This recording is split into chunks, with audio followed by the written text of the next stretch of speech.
Drama के start में हम फीमेल लीड सू जिनजिंग को देखते हैं। वो ड्रीम देख रही होती है कि वो अपने क्रश को एक लव लेटर दे रही है। तभी उसकी मॉम उसे कॉल करती है, उठ जाओ स्कूल का टाइम हो गया है। और वो रेडी होकर स्कूल के लिए निकल जाती है। स्कूल जाते हुए वो एक लड़के को देखती है जो बहुत सारा खाना खा रहा होता है। सू जिनजिंग उससे पूछती है, क्या तुम मुझे थोड़ा खाना दे सकते हो? मैं तुम्हें इसके लिए पे कर दूंगी। वो रिप्लाई करता है, क्यों? वो कहती है, मैं तुम्हें डबल पेमेंट दूंगी। उसी मोमेंट वो दोनों नीचे गिर जाते हैं। जहां वो गिरते हैं वहां एक शॉपकीपर के बैनर पर ग्लू लगा होता है, जिससे वो दोनों वहां चिपक जाते हैं। इसके बाद वो दोनों स्कूल के लिए निकलते हैं। रास्ते में सू जिनजिंग अपने क्रश को देखती है और उसे देखकर अपना फेस दूसरी तरफ कर लेती है। तभी एक लड़का गाओजान आगे आता है और कहता है, सप्लाई रूम में कुछ एक्स्ट्रा यूनिफॉर्म्स हैं, वहां जाकर चेंज कर लो। दोनों सप्लाई रूम में जाते हैं, लेकिन लड़के कांग जियावे को अपने साइज का यूनिफॉर्म नहीं मिलता। तभी सू जिनजिंग की क्लासमेट, जिसका नाम भी सू जिनजिंग है, वहां आती है और पूछती है, तुम क्या कर रही हो? कांग जियावे जवाब देता है, हम एक एक्स्ट्रा यूनिफॉर्म लेने आए थे, लेकिन मेरे साइज का कोई नहीं है। तो सू जिनजिंग उसे यूनिफॉर्म ढूंढने में हेल्प करती है। अगले सीन में सू जिनजिंग को पता चलता है कि कांग जियावे उसका क्लासमेट है जिसने आज ही ज्वाइन किया है। क्लास में उन दोनों को एक साथ बैठा दिया जाता है। शुरू में सू जिनजिंग को यह पसंद नहीं आता, लेकिन जब कांग जियावे उसके रिपोर्ट कार्ड पर मार्क्स ठीक करने में हेल्प करता है तो उसे उसके बगल में बैठना अच्छा लगने लगता है। बाद में वो कांग जियावे को एक स्टिकर देती है जो उसने खुद बनाया था और जिसके बैक पर साइन किया था, ये कहते हुए, अगर मैं फेमस हो गई तो इसकी बहुत वैल्यू होगी। कांग जियावे को पहली ही नजर में दूसरी वाली सू जिनजिंग पसंद आने लगती है। लंच के दौरान वो उससे बात करता है और उसे पता चलता है कि सू जिनजिंग को बास्केटबॉल प्लेयर्स पसंद है। वो उसके हाथ पर एक ब्रेसलेट भी नोटिस करता है जो उसे एक प्रीवियस सीन की याद दिलाता है जहां वो फिट था और सू जिनजिंग के साथ बैठा था। उस टाइम उसने भी एक ब्रेसलेट पहना हुआ था जो उसने खुद बनाया था। ये सोचकर कांग जियावे बहुत हैप्पी हो जाता है। बाद में वो गाओजान की बास्केटबॉल टीम ज्वाइन कर लेता है क्योंकि वो बास्केटबॉल खेलने में अच्छा है। अगली मॉर्निंग एक बास्केटबॉल मैच होता है। सू जिनजिंग कांग जियावे की हेल्प से टेस्ट में चीट करती है ताकि वो जल्दी फिनिश कर सके। फिर वो मैच देखने के लिए अपनी मॉम के होटल से चाय लेकर आती है। ब्रेक के दौरान वो गाओजान को चाय देने जाती है, जहां दूसरी सू जिनजिंग भी उसे कुछ देती है। हालांकि गाओजान चाय पी लेता है और उसे पीने के बाद उसके पेट में दर्द होने लगता है। वो अपनी जगह कांग जियावे को मैच खेलने भेज देता है, लेकिन जैसे ही कांग जियावे लास्ट बास्केट करने वाला होता है, वो सू जिनजिंग से टकरा जाता है और उस पर गिर जाता है, जिससे वो मैच हार जाते हैं। जो लेटर सू जिनजिंग के पास था वो भी वहीं गिर जाता है। घर पर सू जिनजिंग की मॉम उसे बताती हैं, चाय में एक ऐसा इंग्रेडिएंट था जिससे डाइजेशन इश्यूज होते हैं। अपने मिस्टेक का एहसास होने पर सू जिनजिंग अगली मॉर्निंग गाओजान से अपोलोजाइज करती है। जब कांग जियावे क्लासरूम में जाता है तो उसे अपनी बुक्स में वो लेटर मिलता है, लेकिन एक क्लासमेट उसे छीन लेता है। सू जिनजिंग भी वहां आ जाती है और उसके हाथ से लेटर छीनने की कोशिश करती है। इसी स्ट्रगल के दौरान टीचर आ जाती है और लेटर ले लेती हैं और सू जिनजिंग को अपने ऑफिस में बुलाकर कहती हैं, इस लेटर के बैक पर XJJ लिखा है, जिसका मतलब है कि ये लेटर तुमने लिखा है। टीचर उससे पूछती हैं, तुमने ये लव लेटर किसके लिए लिखा है? वो कांग जियावे का नाम ले लेती है। कांग जियावे भी वहां जाता है और उसे बचाने के लिए कहता है, हाँ, ये लव लेटर मेरे लिए लिखा गया था। टीचर कहती हैं, सू जिनजिंग, तुम्हें एक सेल्फ इंस्पेक्शन ऐसे लिखना होगा। अगले दिन स्कूल जाते समय सू जिनजिंग गलती से स्टॉप सिग्नल पर रोड क्रॉस कर लेती है और ट्रैफिक ऑफिसर उसे रोक लेता है, जो उसे कहता है, ये फ्लैग पकड़ो। जब वो वहां खड़ी होती है, कांग जियावे उसे देख लेता है और उसकी पिक्चर्स लेने लगता है। पिक्चर्स लेते लेते वो भी स्टॉप लाइन क्रॉस कर जाता है। कांग जियावे फ्लैग पकड़ लेता है और दोनों बात करने लगते हैं और ये पता लगाने का डिसाइड करते हैं कि लेटर किसने लिखा था। स्कूल में टीचर सू जिनजिंग से कहती हैं, अपना सेल्फ इंस्पेक्शन ऐसे जोर से पढ़ो। वो पढ़ना स्टार्ट करती है, लेकिन कांग जियावे खड़ा हो जाता है और कहता है, मैम, मैं इससे अग्री नहीं करता। टीचर पूछती हैं, तुम क्या चाहते हो? वो कहता है, अगर ये पढ़ेगी तो इसकी आवाज से मेरे कान में दर्द होने लगेगा। पूरी क्लास हंसने लगती है और टीचर उसे कहती हैं, चुपचाप बैठो। गाओजान खड़ा होता है और कहता है,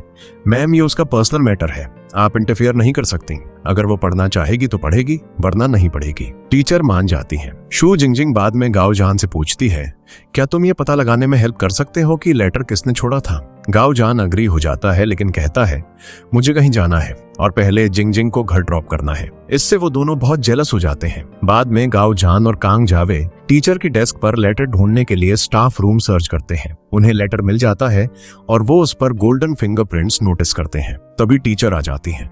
लेकिन वो पकड़े जाने से पहले निकल जाते हैं। वो बच निकलने पर रिलीव्ड फील करते हैं। अगले दिन शू जिंगजिंग को मैथ टीचर बुलाते हैं, जो उसे एडवाइस करते हैं सारे डिस्ट्रैक्शंस छोड़कर अपनी स्टडीज पर फोकस करो। शू जिंगजिंग अपनी फ्रेंड्स को बताती है, टीचर ने मुझे कराटे क्लासेस छोड़ने और स्टडीज पर फोकस करने के लिए कहा है। उसकी फ्रेंड कहती है, गाओ झां से बात करो। हालांकि गाओ झां हेल्प करने से मना कर देता है। शू जिंगजिंग उसे चैलेंज करती है, चलो एक कंपटीशन करते हैं, जो जीतेगा उसका डिसीजन माना जाएगा। गाओ झां अग्री नहीं होता और चला जाता है। शू जिंगजिंग कहती है, मैं तुम्हारा वेट करूंगी। अगले दिन हम दूसरी शू जिंगजिंग को देखते हैं, जिसे हम अब से सिर्फ जिंगजिंग कहेंगे ताकि आप कंफ्यूज ना हो। जिंगजिंग को कंपटीशन के बारे में पता चलता है। वो पार्किंग लॉट में डांस करना स्टार्ट कर देती है, जहां एक लड़का ऑड एंगल से उसकी फोटो ले रहा होता है। कंग जावेई ये नोटिस कर लेता है और फाइट शुरू कर देता है। जिंगजिंग गाओ झां को कॉल करती है, जो वहां पहुंचकर कंग जावेई की फेक सिक्स पैक शर्ट फाड़ देता है और पूछता है, अब तुम ठीक हो? कंग जावेई रिप्लाई करता है, हाँ, अब मैं सांस ले सकता हूँ। गाओ झां एक्सप्लेन करता है, मैं जिंगजिंग को घर ड्रॉप कर रहा था क्योंकि मैंने नोटिस किया था कि कोई उसे फॉलो कर रहा है और स्ट्रेंज एंगल से उसकी पिक्चर्स ले रहा है। जिंगजिंग पूछती है, तुमने मुझे पहले क्यों नहीं बताया? वो जवाब देता है, मैं तुम्हें डराना नहीं चाहता था। बाद में शू जिंगजिंग को पता चलता है कि गाओ झां चला गया है और वो बहुत सैड फील करती है। वो रोते हुए घर जा रही होती है, तभी बारिश होने लगती है। वो एक जगह खड़ी हो जाती है और जब आगे देखती है तो उसे कंग जावेई भी आता हुआ दिखाई देता है। वो भी थोड़ा सैड लग रहा होता है। दोनों एक साथ बैठकर खाते हैं। खाने के बाद जब कंग जावेई पेमेंट के बाद बिल देखता है तो वो उस पर वही गोल्डन कलर्ड फिंगरप्रिंट का मार्क नोटिस करता है। बाद में कंग जावेई सारी प्रीवियस पिक्चर्स देखता है। वो ऑब्जर्व करता है कि बास्केटबॉल मैच और डांस प्रैक्टिस के दौरान जिंगजिंग के हाथों में गोल्डन कलर्ड फ्लावर्स थे। ये देखकर वो कहता है, इन लड़कियों में से कोई एक जरूर इन्वॉल्व्ड है। अगले दिन वो शू जिंगजिंग को सब कुछ बताता है और गोल्डन कलर्ड फ्लावर्स लेकर आता है। वो उसे पिक्चर्स भी दिखाता है जिसमें जिंगजिंग ने गोल्डन कलर्ड फ्लावर्स पकड़े हुए हैं। वो कहती है, ये जिंगजिंग हो सकती है, बचपन से लेकर आज तक मैंने उसे कभी पसंद नहीं किया। कंग जावेई कहता है, ये पॉसिबल नहीं है। वो जवाब देती है, मैंने पता लगा लिया, तुम उसे पसंद करते हो। बाद में घर पर कंग जावेई सभी लड़कियों के सोशल मीडिया अकाउंट्स चेक करना शुरू कर देता है। उसे एक लड़की का पोस्ट किया हुआ वीडियो मिलता है, जहां वो अपनी विक्ट्री के बारे में बात कर रही होती है। वीडियो के बैकग्राउंड में एक लड़की आगे आती है और कहती है, देखो मुझे एक लेटर मिला। वीडियो वहीं खत्म हो जाता है। अगले दिन वो उस लड़की के पास जाते हैं और कंग जावेई कहता है, मैं सीधे पॉइंट पर आता हूँ। मैंने तुम्हारा सोशल मीडिया देखा, तुम बहुत अच्छे वीडियोस पोस्ट करती हो। क्या तुम मेरे साथ वो फुल वीडियो शेयर कर सकती हो जिसमें तुम्हें लेटर मिला था? सबको लगता है कि वो लेटर हम दोनों के लिए है। लड़की उसे वीडियो दे देती है। तभी गाओ झां आता है और शू जिंगजिंग को बुलाता है तो कंग जावेई चला जाता है। गाओ झां शू जिंगजिंग से अपोलोजाइज करता है, मैं उस दिन एक अर्जेंट काम की वजह से चला गया था। शू जिंगजिंग उसे कहती है, हमें फिर से compete करना होगा, और चली जाती है। बाद में शू जिंगजिंग और कंग जावेई वीडियो देखते हैं। वो देखते हैं कि जब लेटर मिलता है तो कोई उसे पढ़ता है और कहता है, ये एक लव लेटर है। आखिर में उन्हें पता चलता है कि लेटर पर XJJ साइन किया हुआ है। वो तुरंत समझ जाते हैं कि ये शू जिंगजिंग है। फिर लड़की जिंगजिंग से पूछती है, शू जिंगजिंग तुम्हारी नेबर है ना? क्या तुम बता सकती हो कि उसने ये लेटर किसके लिए लिखा होगा? सभी लड़कियां कहती हैं, ये कंग जावेई के लिए ही होगा। जिंगजिंग अग्री करती है, हाँ ये पॉसिबल है। ये वीडियो देखने के बाद वो रोती है और उस लड़की के पास भागती है जिसने लेटर पढ़ा था। लड़की कहती है, ये लेटर जरूर कंग जावेई के लिए होगा, और शू जिंगजिंग उसे थ्रेटन करती है। लड़की पूछती है, तुम मुझसे क्या चाहती हो? कंग जावेई जवाब देता है, हम दोनों से अपोलोजाइज करो। लड़की जोर से सॉरी चिल्लाती है और भाग जाती है। बाद में शू जिंगजिंग और कंग जावेई एक जगह बैठे होते हैं। शू जिंगजिंग काफी सैड लग रही होती है। कंग जावेई उसे एक तरफ खींचता है और उसे मोटिवेशन देता है। अब वो हैप्पी फील करती है।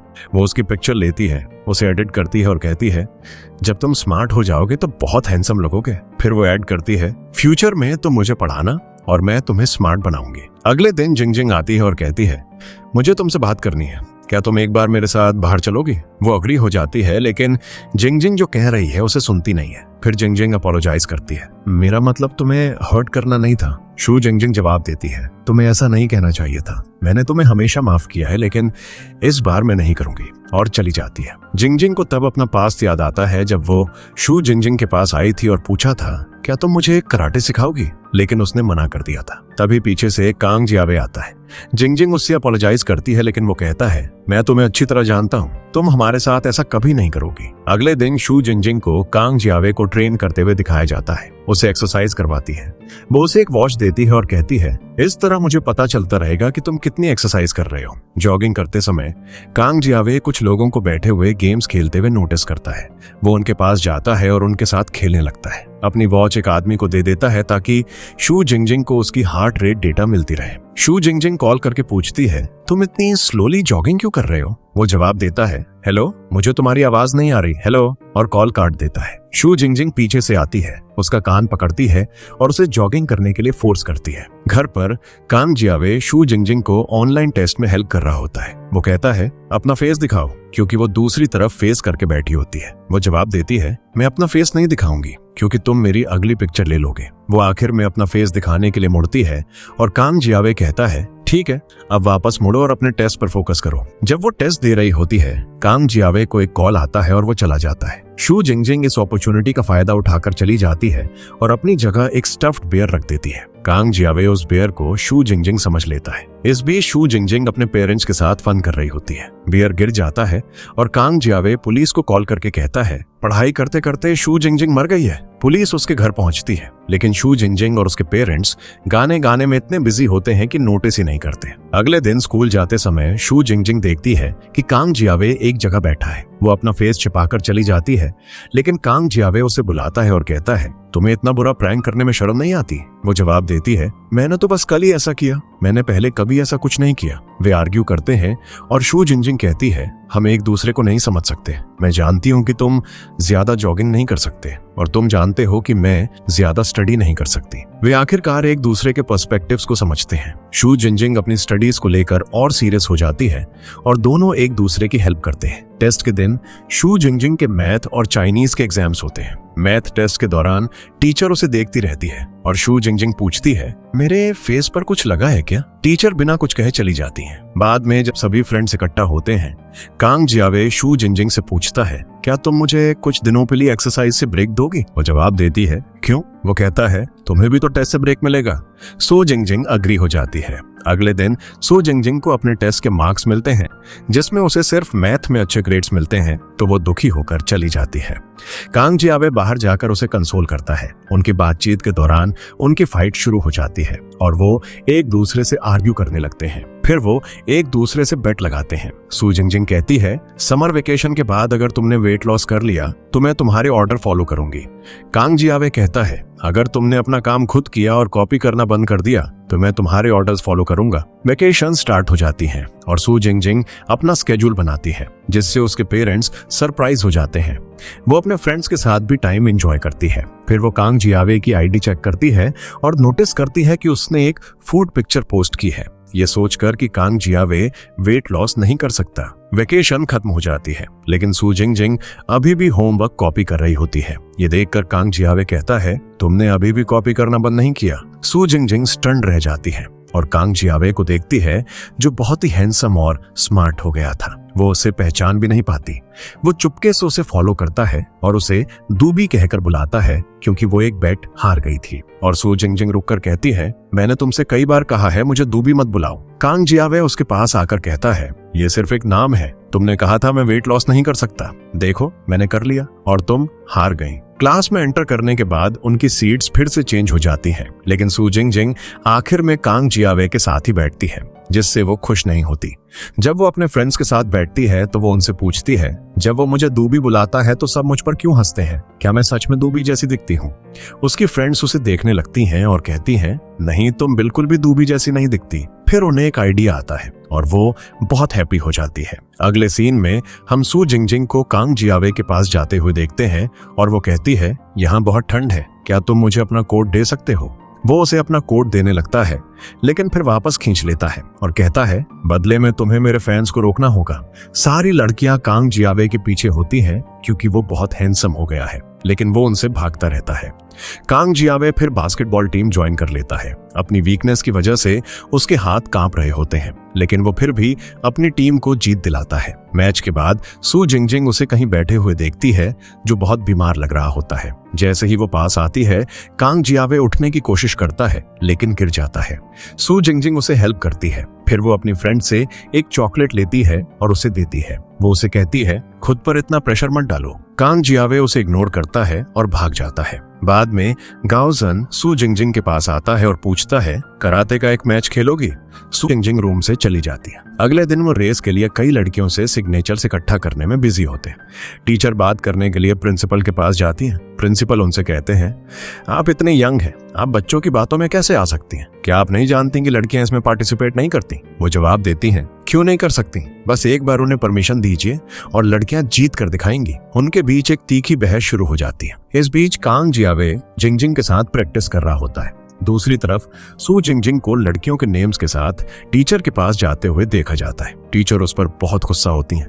उसी मोमेंट कांग जियावे पीछे से एंटर करता है और कहता है, सर आप ऐसा नहीं कर सकते। टीचर जवाब देते हैं, तुम्हें मैनर्स नहीं है, तुम्हें नॉक करना चाहिए था। फिर वो टीचर से कहता है, सर आपको लड़कियों को भी उनके राइट्स देने चाहिए। टीचर जवाब देते हैं, अपनी होस्टिंग पर फोकस करो। कांग जियावे कहता है, मैं ऐसी जगह होस्ट नहीं करना चाहता जहां लड़कियों को उनके राइट्स नहीं दिए जाते। जाने के बाद वो टीचर को कड़े शब्दों में जवाब देता है और अपनी होस्टिंग ड्यूटीज भी छोड़ देता है। सू जिंगजिंग उससे पूछती है, तुमने ऐसा क्यों किया और अब तुम जिंगजिंग से क्या कहोगे? कांग जियावे घर पर अपने एक्शंस पर सोचता है, मैंने ऐसा क्यों किया? अगले दिन वो जिंगजिंग के पास जाता है और उसे सब कुछ बताता है, जिस पर वो जवाब देती है, तुमने बिल्कुल सही किया। तुमने ये सब इसलिए किया क्योंकि तुम एक्सू जिंगजिंग से बहुत अटैच हो। और वो वहां से चली जाती है। बाद में कांग जियावे अपने क्लासमेट के साथ गाओ झान के डैड की फैक्ट्री में जाता है ताकि ओपनिंग सेरेमनी के लिए उनके यूनिफॉर्म्स तैयार हो सके। शुरू में उसके डैड मना कर देते हैं, लेकिन गाओ झान भी आता है और उन्हें कन्विंस करता है, जिसके बाद वो एग्री हो जाते हैं। कांग जियावे उन्हें यूनिफॉर्म सैंपल दिखाता है जो उसने खुद डिजाइन किया था। वो कहता है, मैं अभी वर्कर से बात करूंगा। फिर स्कूल की ओपनिंग सेरेमनी शुरू होती है, जहां होस्ट्स सू जिंगजिंग और एक दूसरा क्लासमेट होते हैं। गाओ झान को उसके डैड का कॉल आता है, जो उसे इन्फॉर्म करते हैं कि उनकी कार रास्ते में खराब हो गई है। इससे गाओ झान वरीड हो जाता है। इस बीच टीचर आती हैं और पूछती हैं, तुम लोग अभी तक रेडी क्यों नहीं हुए? ओपनिंग सेरेमनी तो शुरू भी हो गई है। वो एक्सप्लेन करते हैं कि गाओ झान के डैड रास्ते में फंस गए हैं, तो अब उनके यूनिफॉर्म्स कौन लाएगा? टीचर कहती हैं, मैं ले आऊंगी। लेकिन स्टूडेंट्स उन्हें रोकते हुए कहते हैं, अगर आप सेरेमनी में नहीं होंगी तो प्रॉब्लम हो जाएगी। उसी मोमेंट बास्केटबॉल टीचर आते हैं और पूछते हैं, क्या हुआ, क्या मैं तुम्हारी हेल्प कर सकता हूँ? ये देखकर टीचर हैप्पी हो जाती हैं।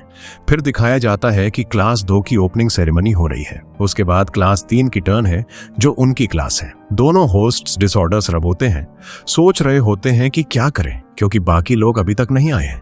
वो सबका अटेंशन डाइवर्ट करने के लिए एक दूसरे से बात करने लगते हैं। इस बीच मैथ टीचर आते हैं और उन्हें डांटते हैं, तुम्हारी क्लास कहाँ है? वो जवाब देते हैं, सर हमें नहीं पता वो कहाँ है। टीचर कहते हैं, तुम लोग कभी डिसिप्लिन नहीं सीखोगे। फिर हम टीचर और बाकी स्टूडेंट्स को बास्केटबॉल टीचर का वेट करते हुए देखते हैं। जब वो यूनिफॉर्म्स लाता है तो टीचर उसे देखकर हैप्पी हो जाती हैं और स्टूडेंट्स यूनिफॉर्म्स लेकर चले जाते हैं। बाद में वो जिंगजिंग अग्री हो जाती है। क्लास में सब कह रहे होते हैं, गाओ झान ही जीतेगा, लेकिन कांग जियावे कहता है, अगर सू जिंगजिंग हारी तो मैं तुम्हें कुछ महंगा दूंगा। बाद में सू जिंगजिंग पूछती है, तुम मेरे लिए ये सब क्यों कर रहे हो? ये चीजें बहुत एक्सपेंसिव है। कांग जियावे कहता है, मुझे तुम पर ट्रस्ट है। फिर कराटे मैच शुरू होता है, जिसमें सू जिंगजिंग जीत जाती है और गाओ झान उसे कॉन्ग्रेचुलेट करता है। मैच के बाद कांग जियावे और सू जिंगजिंग एक साथ बैठे होते हैं, जब दूसरी क्लास के कुछ लड़के आते हैं और उन्हें टीज करना शुरू कर देते हैं। तुम तो क्वीन बन गई हो। तभी गाओ झान आता है और वो उसे टॉन्ट करते हैं, तुम एक लड़की को नहीं हरा सके। फिर वो फाइट करने लगते हैं और चले जाते हैं। नेक्स्ट हम गाओ झान को स्कूल में होने वाले मैचेस के बारे में बात करते हुए देखते हैं। सू जिंगजिंग कहती है कि वो रेस में पार्टिसिपेट करेगी और उसकी फ्रेंड भी कहती है कि वो ज्वाइन करेगी। सू जिंगजिंग के फ्रेंड्स कहते हैं कि सू जिंगजिंग रेस में भी पार्टिसिपेट करेगी। सू जिंगजिंग के लिए 800 मीटर की रेस करना कोई डिफिकल्ट टास्क नहीं है, इसलिए वो पार्टिसिपेट करती है। लंच के दौरान कांग जियावे पिछले साल की पिक्चर्स देख रहा होता है, जब सू जिंगजिंग सेरेमनी होस्ट कर रही थी और गाओ झान उसके बगल में खड़ा था। सू जिंगजिंग उसे बताती है कि उन्हें एक कपल नेम दिया गया था। वो पूछता है, क्या गाओ झान ने इस बार पार्टिसिपेट किया? वो जवाब देती है, नहीं, गाओ झान ने इस बार पार्टिसिपेट नहीं किया। वो कहता है ठीक है, मैं भी पार्टिसिपेट करूंगा, और वो उसे बेस्ट ऑफ लक विश करती है। फिर तीनों फ्रेंड्स कॉन्ग जावे की पिक्चर्स लेते हैं जो बहुत डिफरेंट लग रहा होता है, ताकि उसे अपनी प्रोफाइल पिक्चर के तौर पर लगा सके जहां उसने होस्टिंग में पार्टिसिपेट किया था। सू जिंगजिंग घर पर फोटो एडिट करती है। अगले दिन क्लास में सिलेक्टेड स्टूडेंट्स के नेम्स अनाउंस किए जाते हैं। सू जिंगजिंग की फ्रेंड उसे अनाउंसमेंट के बारे में बताती है। पहले लड़कियों के नेम्स अनाउंस होते हैं और सू जिंगजिंग जीत जाती है। उसके बाद लड़कों के नेम्स अनाउंस होते हैं, जिसमें एक दूसरा क्लासमेट जीत जाता है। इस पर सू जिंगजिंग कहने लगती है तुम कैसे जीत गए? वो खुशी से सेलिब्रेट कर रहा होता है। मैं जीत गया। वो कहती है टोटल 10,000 किड्स हैं, जिनमें से कुछ किड्स ने कॉन्ग जावे को वोट दिया, तो तुम्हें इतने सारे वोट्स कहां से मिले? फिर वो अपनी गलती मान लेता है और कहता है मैंने अपने वोट्स डबल कर दिए थे। कॉन्ग जावे ये सुनकर बहुत हैप्पी हो जाता है। बाद में जब वो घर लौट रहे होते हैं, कॉन्ग जावे अपना जैकेट सू जिंगजिंग को देता है, जिस पर सू जिंगजिंग कहती है तुम क्या कर रहे हो? वो कहता है मैंने डूबी को आजाद कर दिया। ये सुनकर वो बहुत हैप्पी हो जाती है। अगली क्लास में टीचर स्टूडेंट से कहती हैं इस बार तुम मैराथन जरूर जीतोगे और मैं तुम्हारे साथ हूँ। सू जिंगजिंग टीचर को जवाब देती है मैडम, मैं भी मैराथन में पार्टिसिपेट करना चाहती हूँ। टीचर जवाब देती है ये लड़कियों की रेस नहीं है, ये लड़कों की रेस है। गाओ झान भी उसे कहता है तुम लड़कों की रेस में क्यों पार्टिसिपेट करना चाहती हो? इस पर वो जवाब देती है लड़कियां क्यों पार्टिसिपेट नहीं कर सकती? टीचर कहती है मैं तुमसे अग्री करती हूँ कि लड़कियां ये कर सकती हैं और हम इस पर आगे डिस्कस करेंगे। अगले दिन वो मैथ टीचर के पास जाती है और कहती है हम लड़कियां भी पार्टिसिपेट करना चाहती हैं। टीचर उस पर गुस्सा होने लगती है और कहती हैं तुम्हें अब चले जाना चाहिए। सू अपने यूनिफॉर्म्स में चेंज होकर वापस आते हैं और सभी स्टूडेंट्स उन्हें देखकर हैप्पी हो जाते हैं। सबने मिनी स्कर्ट्स और शर्ट्स पहनी होती हैं। सू जिंगजिंग ये देखकर शॉक्ड हो जाती है क्योंकि उसे इसके बारे में पता नहीं था। फिर मैथ टीचर आते हैं और उन्हें डांटते हैं तुम लोगों ने इतनी शॉर्ट स्कर्ट्स क्यों पहनी है? प्रिंसिपल इंटरप्ट करते हैं और कहते हैं मुझे तो ये बहुत अच्छी लग रही हैं। इसके बाद स्टूडेंट्स मार्च करते हैं। मैं एक लड़की हूँ, मैं दौड़ना चाहती हूँ, और सब वही चैंट करने लगते हैं। बाकी क्लास भी उन्हें ज्वाइन कर लेती है। मार्च के बाद मैथ्स टीचर उन्हें फिर से डांटते हैं। उसी मोमेंट प्रिंसिपल आते हैं और कहते हैं कोई प्रॉब्लम नहीं है, अगर लड़कियां रेस में पार्टिसिपेट करना चाहती हैं तो उन्हें अलाउड है। ये सुनकर सू जिंगजिंग हैप्पी हो जाती है। रेस के दौरान कांग जियावी के पास उसकी चॉकलेट होती है जो उसका क्लासमेट खा लेता है। फिर रेस शुरू होती है। ये सिर्फ 100 मीटर की रेस है। कांग जियावे 100 मीटर्स दौड़ता है और रेस दूसरे लड़के को ट्रांसफर कर देता है। उसके बाद उसे चक्कर आते हैं और वो गिर जाता है। सू जिंगजिंग उसे गिरते हुए देख लेती है। अगले सीन में हम देखते हैं कि कांग जियावे अस्पताल में एडमिट है और सू जिंगजिंग उसकी केयर कर रही है। कांग जियावे उससे पूछता है क्या तुमने मेरी कोई पिक्चर बनाई? इस पर वो उसे इनॉग्रेशन सेरेमनी की पिक्चर दिखाती है जहां उसने स्कर्ट पहनी थी। फिर वो कहता है अब जल्दी जाओ और मुझे दिखाओ कि मेरी क्लास कैसे जीतती है और लाइव स्ट्रीमिंग करना। तो वो बाहर जाती है और पूरे गेम की लाइव स्ट्रीमिंग शुरू कर देती है। सभी गेम्स खत्म होने के बाद उनकी क्लास के 3 पॉइंट्स होते हैं और दूसरी क्लास के भी 3 पॉइंट्स होते हैं। लास्ट गेम सू जिंगजिंग की टर्न होती है। कांग जियावे उसे भेजता है अब लाइव स्ट्रीमिंग बंद कर दो क्योंकि पूरा मैच तुम पर डिपेंड करता है। अगर तुम जीती तो हमारी क्लास जीत जाएगी। ये सुनकर वो अपनी रेस में पार्टिसिपेट करने जाती है। उसी समय उसकी टीचर भी रेस में पार्टिसिपेट करने आती है।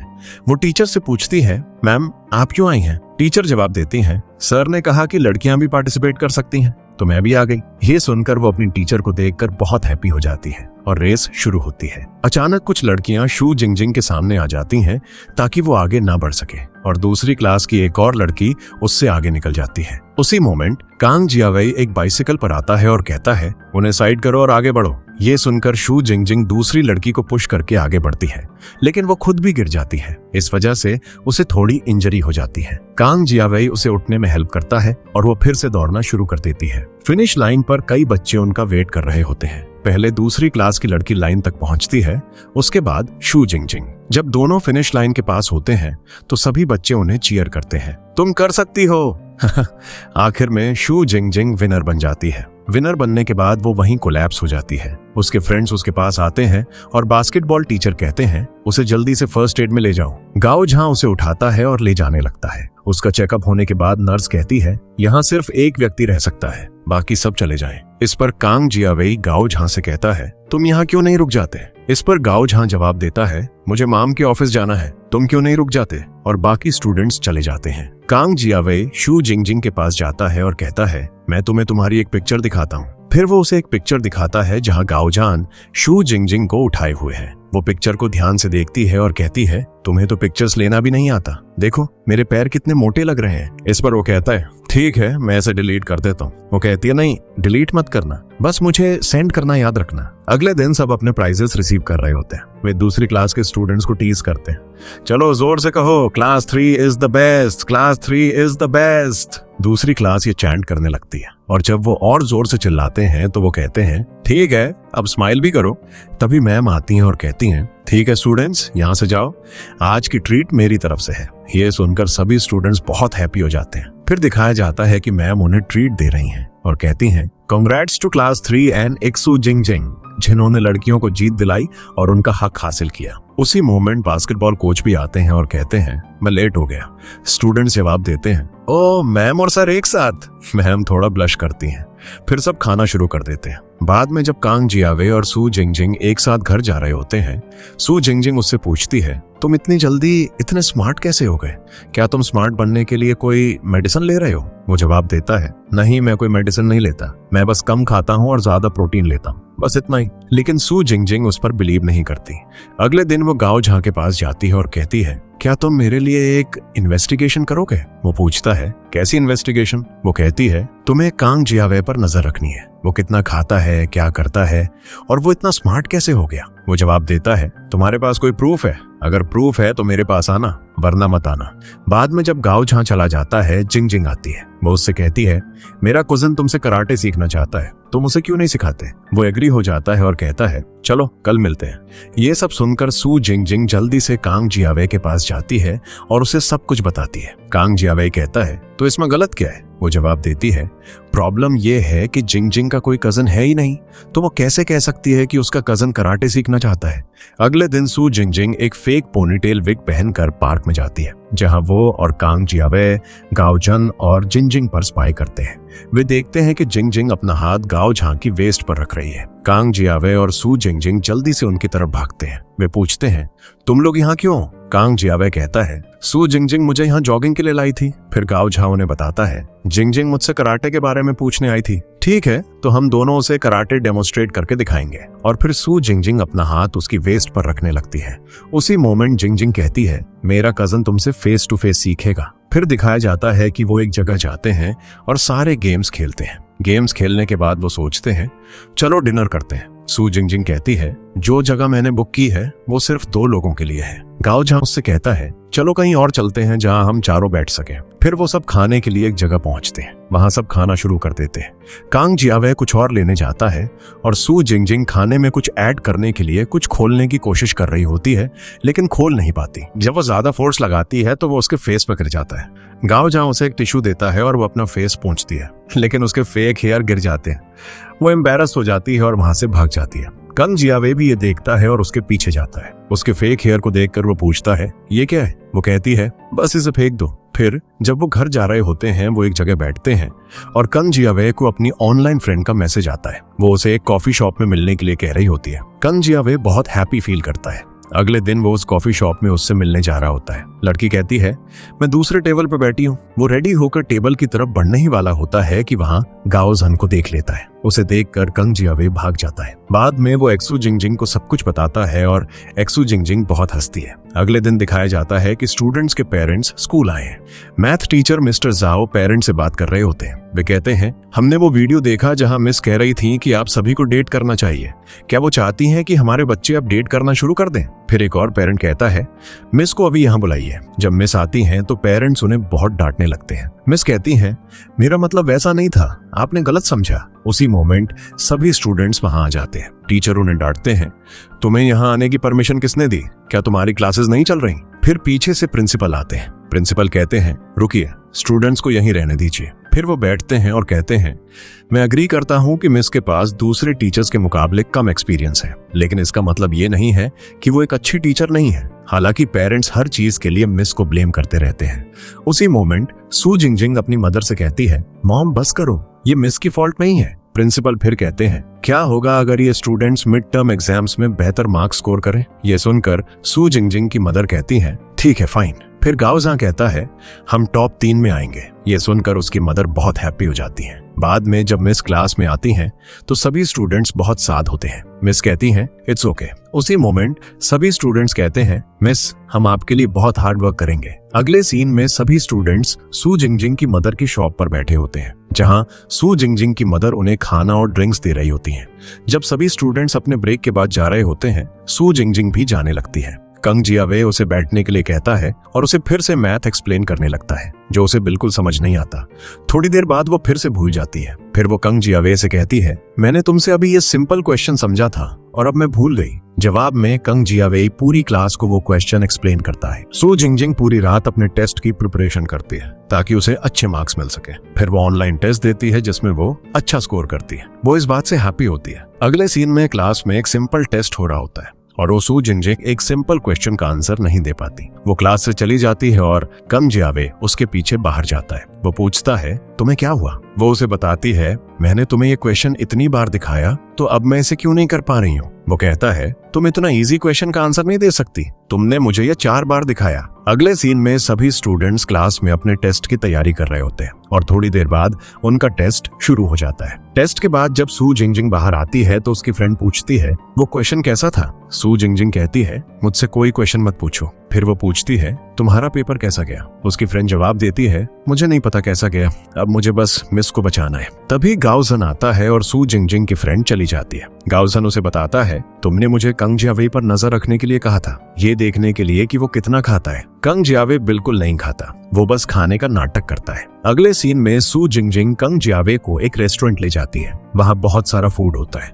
कंग जियावे फूड लेता है और सू जिंगजिंग उसे देखती है। कंग जियावे फूड उठता है और उसकी प्लेट खाली होती है। वो देखती है कि उसने फूड कहाँ फेंका और जब वो वापस आता है तो वो थोड़ा सा फूड खाता है और कहता है मेरा पेट भर गया। सू जिंगजिंग कहती है मेरा पेट नहीं भरा और तुम्हें और खाना चाहिए। कंग जियावे कहता है नहीं मेरा पेट भर गया है। फिर वो उसे एक चिकन का पीस ऑफर करने लगती है और वो कहता है मैं तुम्हें एक नए तरीके से चिकन खिलाने जा रहा हूँ। वो कहती है नहीं तुमने कुछ नहीं खाया, पहले तुम मुझे बातों में डिस्ट्रैक्ट कर रहे थे और फिर तुमने अपना फूड वापस अपनी प्लेट में रख दिया। अगले सीन में कंग जियावे एक जगह बैठा होता है। सू जिंगजिंग उसके पास आती है और कहती है अगर तुम कुछ नहीं खाओगे तो तुम ऐसे ही खत्म हो जाओगे। वो जवाब देता है नहीं कुछ नहीं होगा। वो कहती है मुझे ऐसे जोक्स पसंद नहीं है। उसके हाथ में एक सैंडविच होता है जो वो कंग जियावे को ऑफर करती है। कंग जियावे उसे नहीं लेता। वो एक्सप्लेन करती है ये बहुत अच्छा सैंडविच है, इसमें सारे प्रोटीन्स हैं और इसमें कुछ भी एक्स्ट्रा नहीं है जो तुम्हें फैट बनाएगा। तुम्हें 500 कैलोरीज खाने की जरूरत है। और इसके साथ ही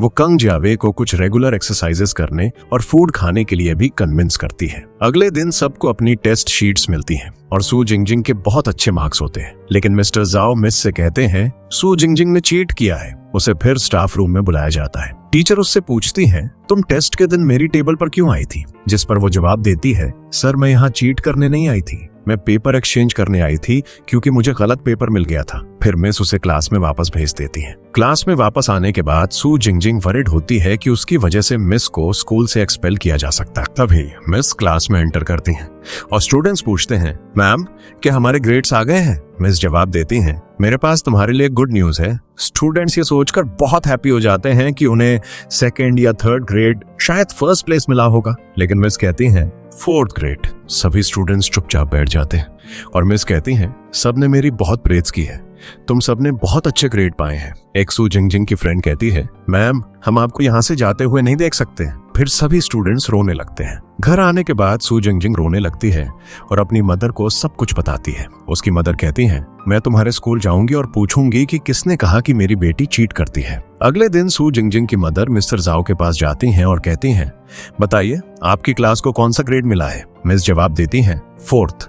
मैंने अपना रेजिग्नेशन लेटर भी लिख दिया है। तभी मिस्टर जाओ कहते हैं उनकी क्लास में एक स्टूडेंट ने चीट किया है। सू जिंगजिंग की मदर एंटर करती हैं और कहती हैं मेरी बेटी कभी चीट नहीं कर सकती। बाकी स्टूडेंट्स भी आ जाते हैं और सू जिंगजिंग अपनी मदर से कहती हैं मैम प्लीज यहाँ से चली जाइए, लेकिन उसकी मदर नहीं जाती। फिर मिस्टर झाओ कहते हैं हाँ आपकी बेटी ने चीट किया है। टीचर और उसकी मदर के बीच तीखी बहस होती है और सू जिंगजिंग कहती है मैं टेस्ट दोबारा दूंगी। उसकी मदर कहती है सू जिंगजिंग तुम्हें टेस्ट दोबारा देने की जरूरत नहीं है, लेकिन सू जिंगजिंग इंसिस्ट करती है मेरी एक कंडीशन है, मैं टेस्ट दोबारा दूंगी अगर मुझे अच्छे मार्क्स मिलते हैं और अगर हमारे ग्रेड्स इंप्रूव होते हैं तो मिस को एक्सपेल नहीं किया जाएगा। अगले दिन सू जिंगजिंग का एग्जाम होता है और सभी स्टूडेंट्स उसे बेस्ट विशेस दे रहे होते हैं। एग्जाम देने के बाद जब सू जिंगजिंग बाहर आती है तो मिस और सभी स्टूडेंट्स उसका वेट कर रहे होते हैं और मिस कहती हैं, थैंक्स, तुमने मेरे लिए बहुत कुछ किया। अगले दिन एक स्टूडेंट क्लास में बोर्ड पर 102 लिखता है और अनाउंस करता है, ये सू जिंगजिंग के मार्क्स हैं। सभी स्टूडेंट्स बहुत हैप्पी होते हैं।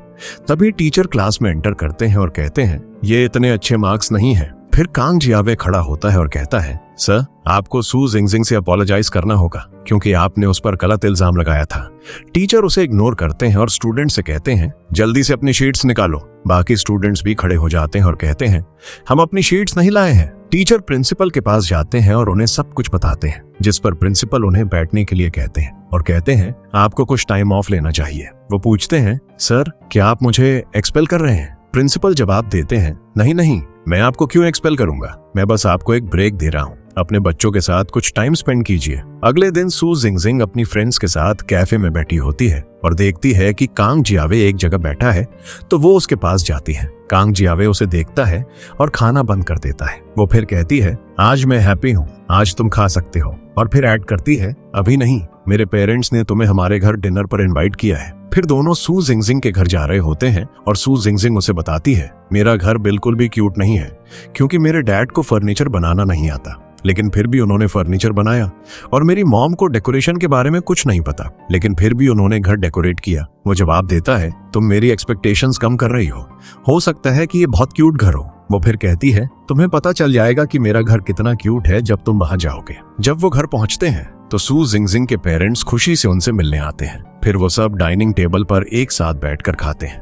फिर वो गाने के बारे में सोचते हैं और सब एक साथ गाते हैं। बाद में सू जिंगजिंग कांग जियावे को अपने रूम में ले जाती है और कहती है, तुम्हें हंसना नहीं है? जिस पर वो हंसने लगता है और कहता है, तुमने अपने घर की बुराई की थी, लेकिन ये तो काफी अच्छा है। फिर वो उसकी वार्डरोब देखने लगता है जहां उसे एक डिजाइनर बुक मिलती है और कहता है, मैंने नहीं सोचा था कि तुम ये पढ़ोगी। वो जवाब देती है, मैं क्यों नहीं पढ़ूंगी, मुझे ये बहुत पसंद है। फिर जब वो बुक खोलता है तो उसे अपने फादर की एक पिक्चर मिलती है और कहता है, देखो, ये मेरे डैड है। सू जिंगजिंग पूछती है, सच में ये तुम्हारे डैड है? वो जवाब देता है, इतना एक्साइटेड होने की जरूरत नहीं है। और वो अपना हाथ उसकी आंखों पर रख देती है। वो उसका हाथ अपनी आंखों से मिलियन पर परल हाथ किया देखती है। जीत बीचे पहले घरिया काम करते हैं, वो उसकी बदन कर रहे हैं, वो उसकी बता देता है, बताते हैं, वो उसकी बता पड़ेंदा। अगले दिन जिंगजिंग शू जिंगजिंग के पास आती है और कहती है, क्या तुम मेरी किसी चीज में हेल्प कर सकती हो? शू जिंगजिंग जवाब देती है, हाँ बताओ। जिंगजिंग कहती है, मेरी मॉम को कन्विंस करो कि मैं सच में इंग्लिश पढ़ने जा रही हूँ और उन पर नजर रखना।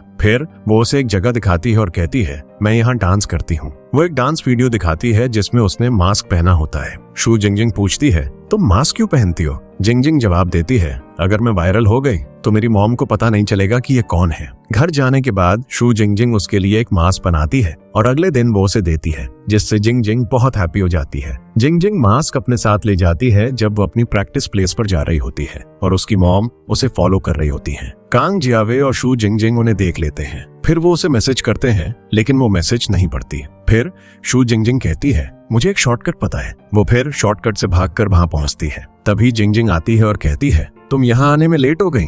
और पीछे से उसकी मदर ये सब देख रही होती हैं। फिर वो इंग्लिश में बात करने लगते हैं और शू जिंगजिंग उसे इंग्लिश में कहती है, तुम्हारी मॉम तुम्हें फॉलो कर रही है। नेक्स्ट हम गाओ ज़ेन को देखते हैं, जिसकी मदर कहती है, मेरी एक मीटिंग है, मैं वहां जा रही हूँ। गाओ ज़ेन भी अपनी मॉम को वहां फॉलो करने लगता है और हम देखते हैं कि उसकी मदर उसी मॉल में जा रही है जहां उसके क्लासमेट के डैड और उसका क्लासमेट है। ऐसा इसलिए है क्योंकि उसकी मदर का उसके क्लासमेट के डैड के साथ अफेयर चल रहा है। फिर दोनों अपने घर के लिए चीजें उठा रहे होते हैं और वो बेड पर लेटे हुए देख रहे होते हैं कि ये कैसा है। अगले दिन गाओ ज़ेन क्लास से एब्सेंट होता है और टीचर आकर पूछती हैं, आज ड्यूटी पर कौन है? स्टूडेंट्स उन्हें बताते हैं कि आज गाओ ज़ेन की टर्न है, लेकिन वो आज एब्सेंट है। फिर एक लड़का दा पेंग खड़ा होता है और कहता है, मुझे पता है गाओ ज़ेन स्कूल क्यों नहीं आया। स्टूडेंट्स पूछते हैं, वो क्यों नहीं आया? और वो उन्हें बताता है, उसकी मॉम मेरे डैड को डेट कर रही है, इसलिए वो नहीं आया। वो गुस्से में कहता है, गाओ ज़ेन मेरे डैड को पसंद नहीं करता। अगले सीन में गाओ ज़ेन को एक जगह चुपचाप बैठे हुए दिखाया जाता है। शू जिंगजिंग और कांग जियावे उसे ढूंढते हुए वहां पहुंचते हैं, लेकिन गाओ ज़ेन कहता है,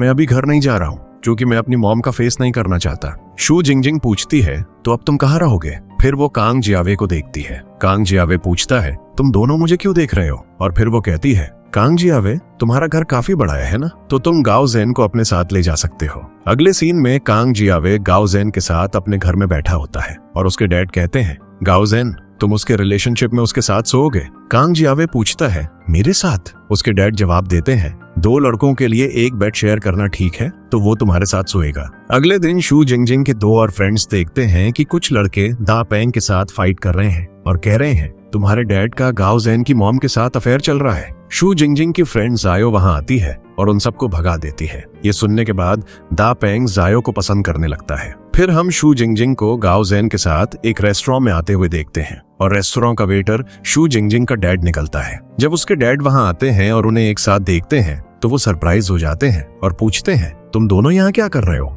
डेट करने आए हो? वो कहती है, नहीं नहीं डैड। गाओ जेन कहता है, मैं अपनी मॉम के एजेंट से बात करने आया था। और फिर उसके डैड वहां बैठ जाते हैं और उसकी मॉम की डेट के लिए अलग अलग लोगों के बारे में बात करने लगते हैं। लेकिन गाओशन कहता है, नहीं, ऐसे लोग मेरी मॉम को सूट नहीं करेंगे। और फिर वो उन्हें अपनी मॉम का कॉन्टेक्ट नंबर देकर चला जाता है। अगले सीन में जिंगजिंग अपने म्यूजिक वीडियो की शूटिंग सेलिब्रेट करने के लिए सबके लिए एक पार्टी रखती है। फिर वो सब मिलकर एक गेम खेलने का डिसाइड करते हैं। इस गेम में आपको कुछ शेयर करना होता है और अगर किसी और ने अपनी लाइफ में वो एक्सपीरियंस नहीं किया है तो उन्हें एक लेमन खाना होगा। फिर सब गेम खेलना शुरू करते हैं और वो सब लेमन्स खा रहे होते हैं। अचानक शू जिंगजिंग कहती है, मेरा एक लड़के पर क्रश है। गाओशन कहता है, मेरा कोई नहीं है, और लेमन्स खाने लगता है, जिस पर सब उसे घूरते रहते हैं। फिर शू जिंगजिंग और जिंगजिंग एक साथ घर जा रहे होते हैं।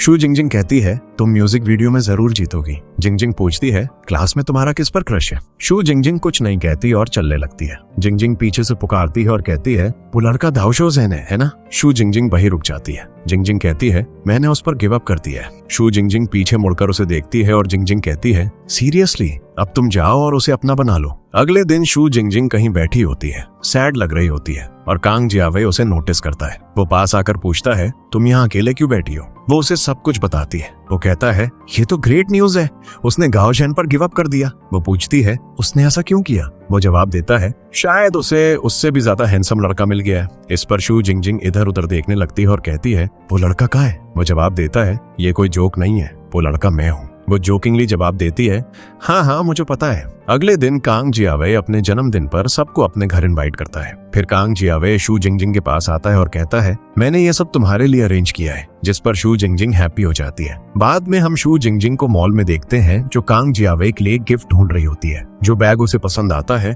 वो लिमिटेड एडिशन निकलता है और सोल्ड आउट हो जाता है, तो वो सैड फील करते हुए वापस आती है। वापस आते समय वो एक बोर्ड देखती है जिस पर एक कप कंपटीशन का जिक्र होता है, जहां प्राइज में वो बैग शामिल होता है। अगले दिन वो कांग जियावे को अपने साथ ले जाती है। शो शुरू होता है और शो का होस्ट उसका डैड निकलता है। जब उसका डैड उसे देखता है तो वो सरप्राइज्ड हो जाता है और साइलेंट हो जाता है। शो शुरू होता है और पहले गेम में शू जिंगजिंग और कांग जियावे जीत जाते हैं। वो दूसरा गेम भी जीत जाते हैं, लेकिन तीसरे गेम में किसिंग इन्वॉल्व होती है, तो वो दोनों गेम छोड़ देते हैं। रास्ते में शू जिंगजिंग को एक फेक बैग दिखता है जो वैसा ही दिखता है जैसा वो चाहती थी, लेकिन उस पर रेनबो डिजाइन नहीं होता, तो वो उसे खरीद लेती है। घर पर वो अपने डैड से कहती है, मैंने वो शो इस बैग के लिए खेला था। फिर वो बैग पर रेनबो पेंट करने लगती है। अगले सीन में कांग जियावे के डैड उसके बर्थडे के लिए खाना बना रहे होते हैं और अपनी एक्स वाइफ से बात कर रहे होते हैं, जो कहती है, मैं शादी कर रही हूँ। उसी मोमेंट कांग जियावे एंटर करता है और उसके डैड उसे देखकर जल्दी से कॉल एंड कर देते हैं। कांग जियावे कहता है, मॉम शादी कर रही हैं। उसके डैड कुछ नहीं कहते। अगले सीन में उसके सभी फ्रेंड्स पार्टी के लिए उसके घर आते हैं। शू जिंगजिंग नोटिस करती है कि कांग जियावे अपसेट लग रहा है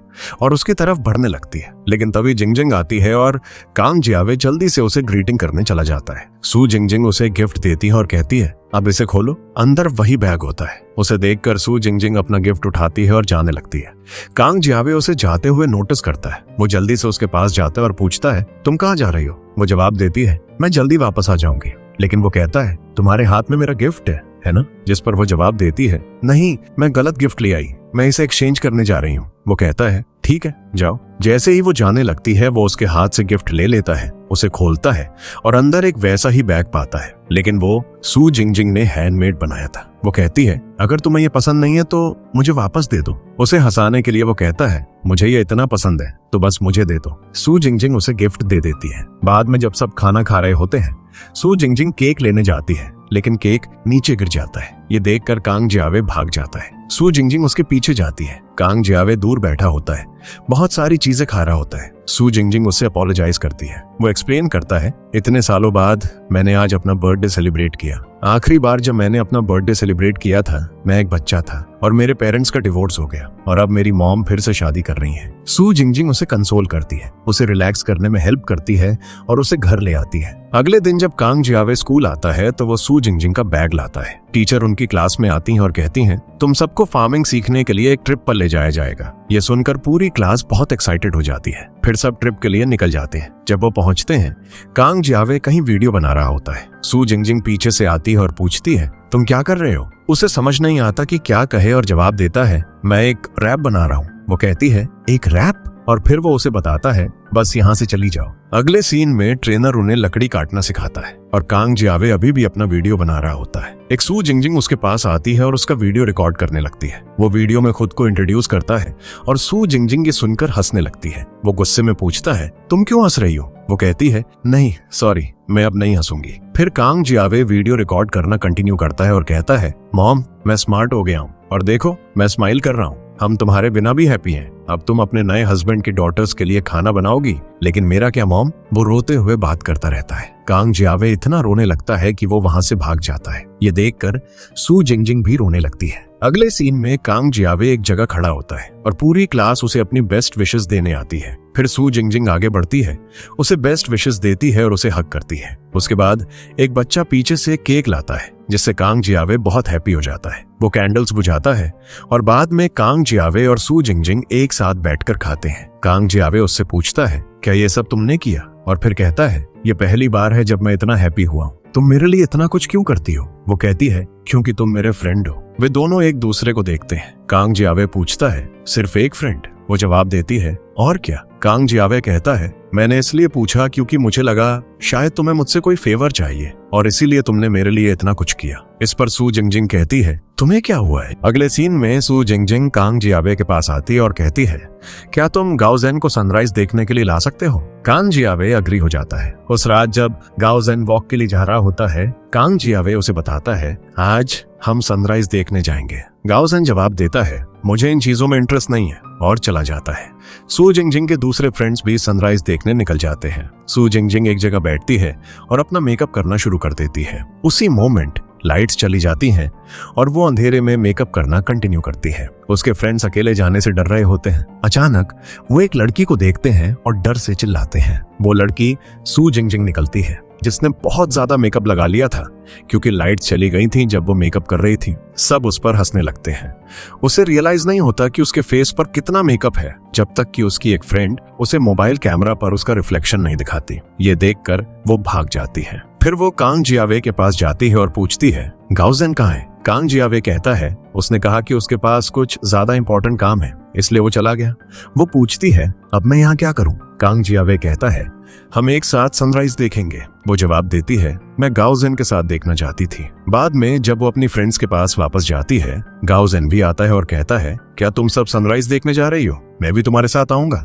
रास्ते में एक सू जिंगजिंग कहती है, मुझे रेस्टरूम जाना है, मैं खुद को कंट्रोल नहीं कर सकती। लेकिन उसकी फ्रेंड कहती है, नहीं, हम नहीं जाएंगे क्योंकि यहाँ बहुत सारे गोस्ट हो सकते हैं। उसी मोमेंट गाओजेन आता है। वो उसके लिए रेस्टरूम चेक करने जाता है और उसे बताता है, यहाँ कोई नहीं है, तुम रेस्टरूम जा सकती हो। उसकी फ्रेंड उसे वहीं छोड़ देती है और वो रेस्टरूम की तरफ बढ़ने लगती है। वो गाओजेन से कहती है, अपने कान बंद कर लो और गाते रहो। गाओजेन वैसा ही करता है जैसा वो कहती है। फिर सभी स्टूडेंट्स उस स्पॉट पर पहुंचते हैं जहां से सनराइज खूबसूरती से देखा जा सकता था। नेक्स्ट दिखाया जाता है कि टीचर और सर भी वहां पहुंचते हैं। स्टूडेंट्स उन्हें देखकर कहते हैं, सर और मैम आप दोनों एक साथ?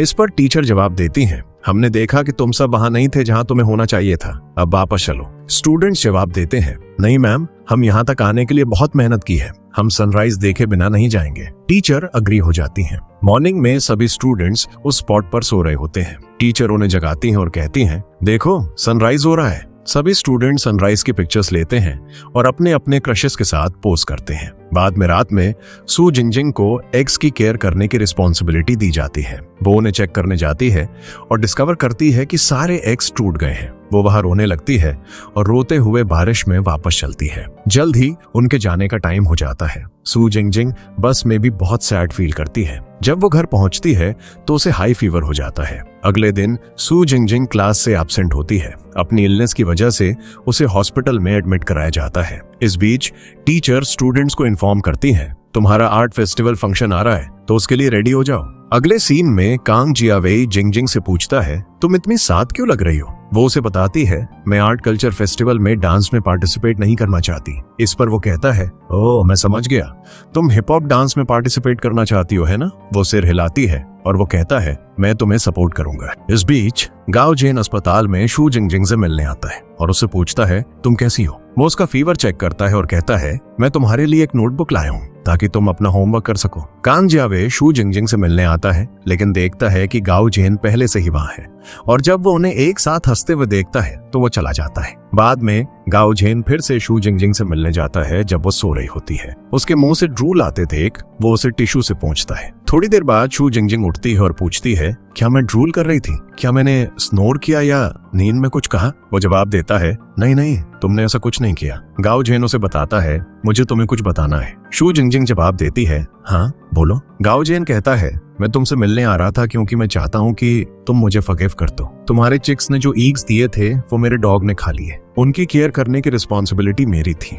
शू जिंगजिंग कहती है, बस इतनी सी बात? वो सिर हिलाता है, हाँ। ये सुनकर शू जिंगजिंग वहां से भाग जाती है। अगले दिन जब शू जिंगजिंग क्लास में जाती है वो कांग जियावे को कॉल करती है। तभी जिंगजिंग आती है और कहती है, कांग जियावे मुझे तुमसे बात करनी है। वो कांग जियावे को बाहर ले जाती है। जब कांग जियावे क्लास में वापस आता है शू जिंगजिंग उससे एंग्री होती है। कांग जियावे पूछता है, तुम्हें क्या हुआ है? शू जिंगजिंग जवाब देती है, तुमने अपने सीक्रेट्स जिंगजिंग के साथ शेयर करना शुरू कर दिया है। वो कहता है, नहीं मैंने ऐसा कुछ नहीं किया है। शू जिंगजिंग कहती है, मैंने सब कुछ सुना है। ये सुनकर कांग जियावे थोड़ा स्माइल करता है। सीन आर्ट कल्चर फेस्टिवल के लिए स्टूडेंट्स को सिलेक्ट कर रहे जजेस पर शिफ्ट होता है। शू जिंगजिंग और गाओ जेन ने एक परफॉर्मेंस के लिए कोलैबोरेट किया था। जब शू जिंगजिंग की टीम की टर्न आती है तो डांस के दौरान उनका स्पीकर काम करना बंद कर देता है। वो बिना म्यूजिक के परफॉर्म करना कंटिन्यू करते हैं। हालांकि जब सिलेक्टेड परफॉर्मर्स की लिस्ट पोस्ट होती है तो शू जिंगजिंग का नाम उस पर नहीं होता। शू जिंगजिंग कहती है, ये मेरी ही फॉल्ट होगी कि मैं सिलेक्ट नहीं हुई। घर जाते समय कांग जियावे उसे आवाज देता है लेकिन वो उसे इग्नोर करती है। जब कांग जियावे उसके पास पहुंचता है तो वो आर्ग्यू करने लगती है, तुम तो अब खुश होगे कि तुम्हारी जिंगजिंग सिलेक्ट हो गई है ना? वो जवाब देता है, मुझे क्यों खुश होना चाहिए? शू जिंगजिंग बिना उसकी बात सुने चली जाती है। अगले दिन स्कूल में शू जिंगजिंग कांग जियावे से बात नहीं करती और कांग जियावे बजाय उसके दूसरे लोगों से इंटरैक्ट करना शुरू कर देता है। आखिरकार सबकी परफॉर्मेंसेस का दिन आता है और सभी पार्टिसिपेंट्स अपनी अपनी परफॉर्मेंसेस देते हैं। अगले दिन क्लास में टीचर सभी स्टूडेंट्स को एक्सप्लेन कर रही होती है, अब तुम सबको यूनिवर्सिटीज में जाना है। ये यूनिवर्सिटी फॉर्म्स है। जो सब्जेक्ट तुम्हें पसंद है उसे चूज करो और उसमें एडमिशन लो। मैं तुम्हें एक एडवाइस भी देना चाहूंगी, जिनके अच्छे ग्रेड्स हैं वो एडवांस में एडवांस क्लासेस लेना शुरू करते हैं। अगले दिन कांग जियावे जिंगजिंग के पास जाता है जो स्कूल आई होती है। वो उससे पूछती है, क्या तुम साइंस चूज करोगे? जिस पे वो जवाब देता है, हाँ मैं साइंस लूंगा। अगले सीन में गाओ जेन को शू जिंगजिंग की टेबल के पास एक गिरी हुई नोटबुक मिलती है। बाद में घर पर बैठे हुए वो नोटबुक पढ़ता है और डिस्कवर करता है कि शू जिंगजिंग का उस पर क्रश है।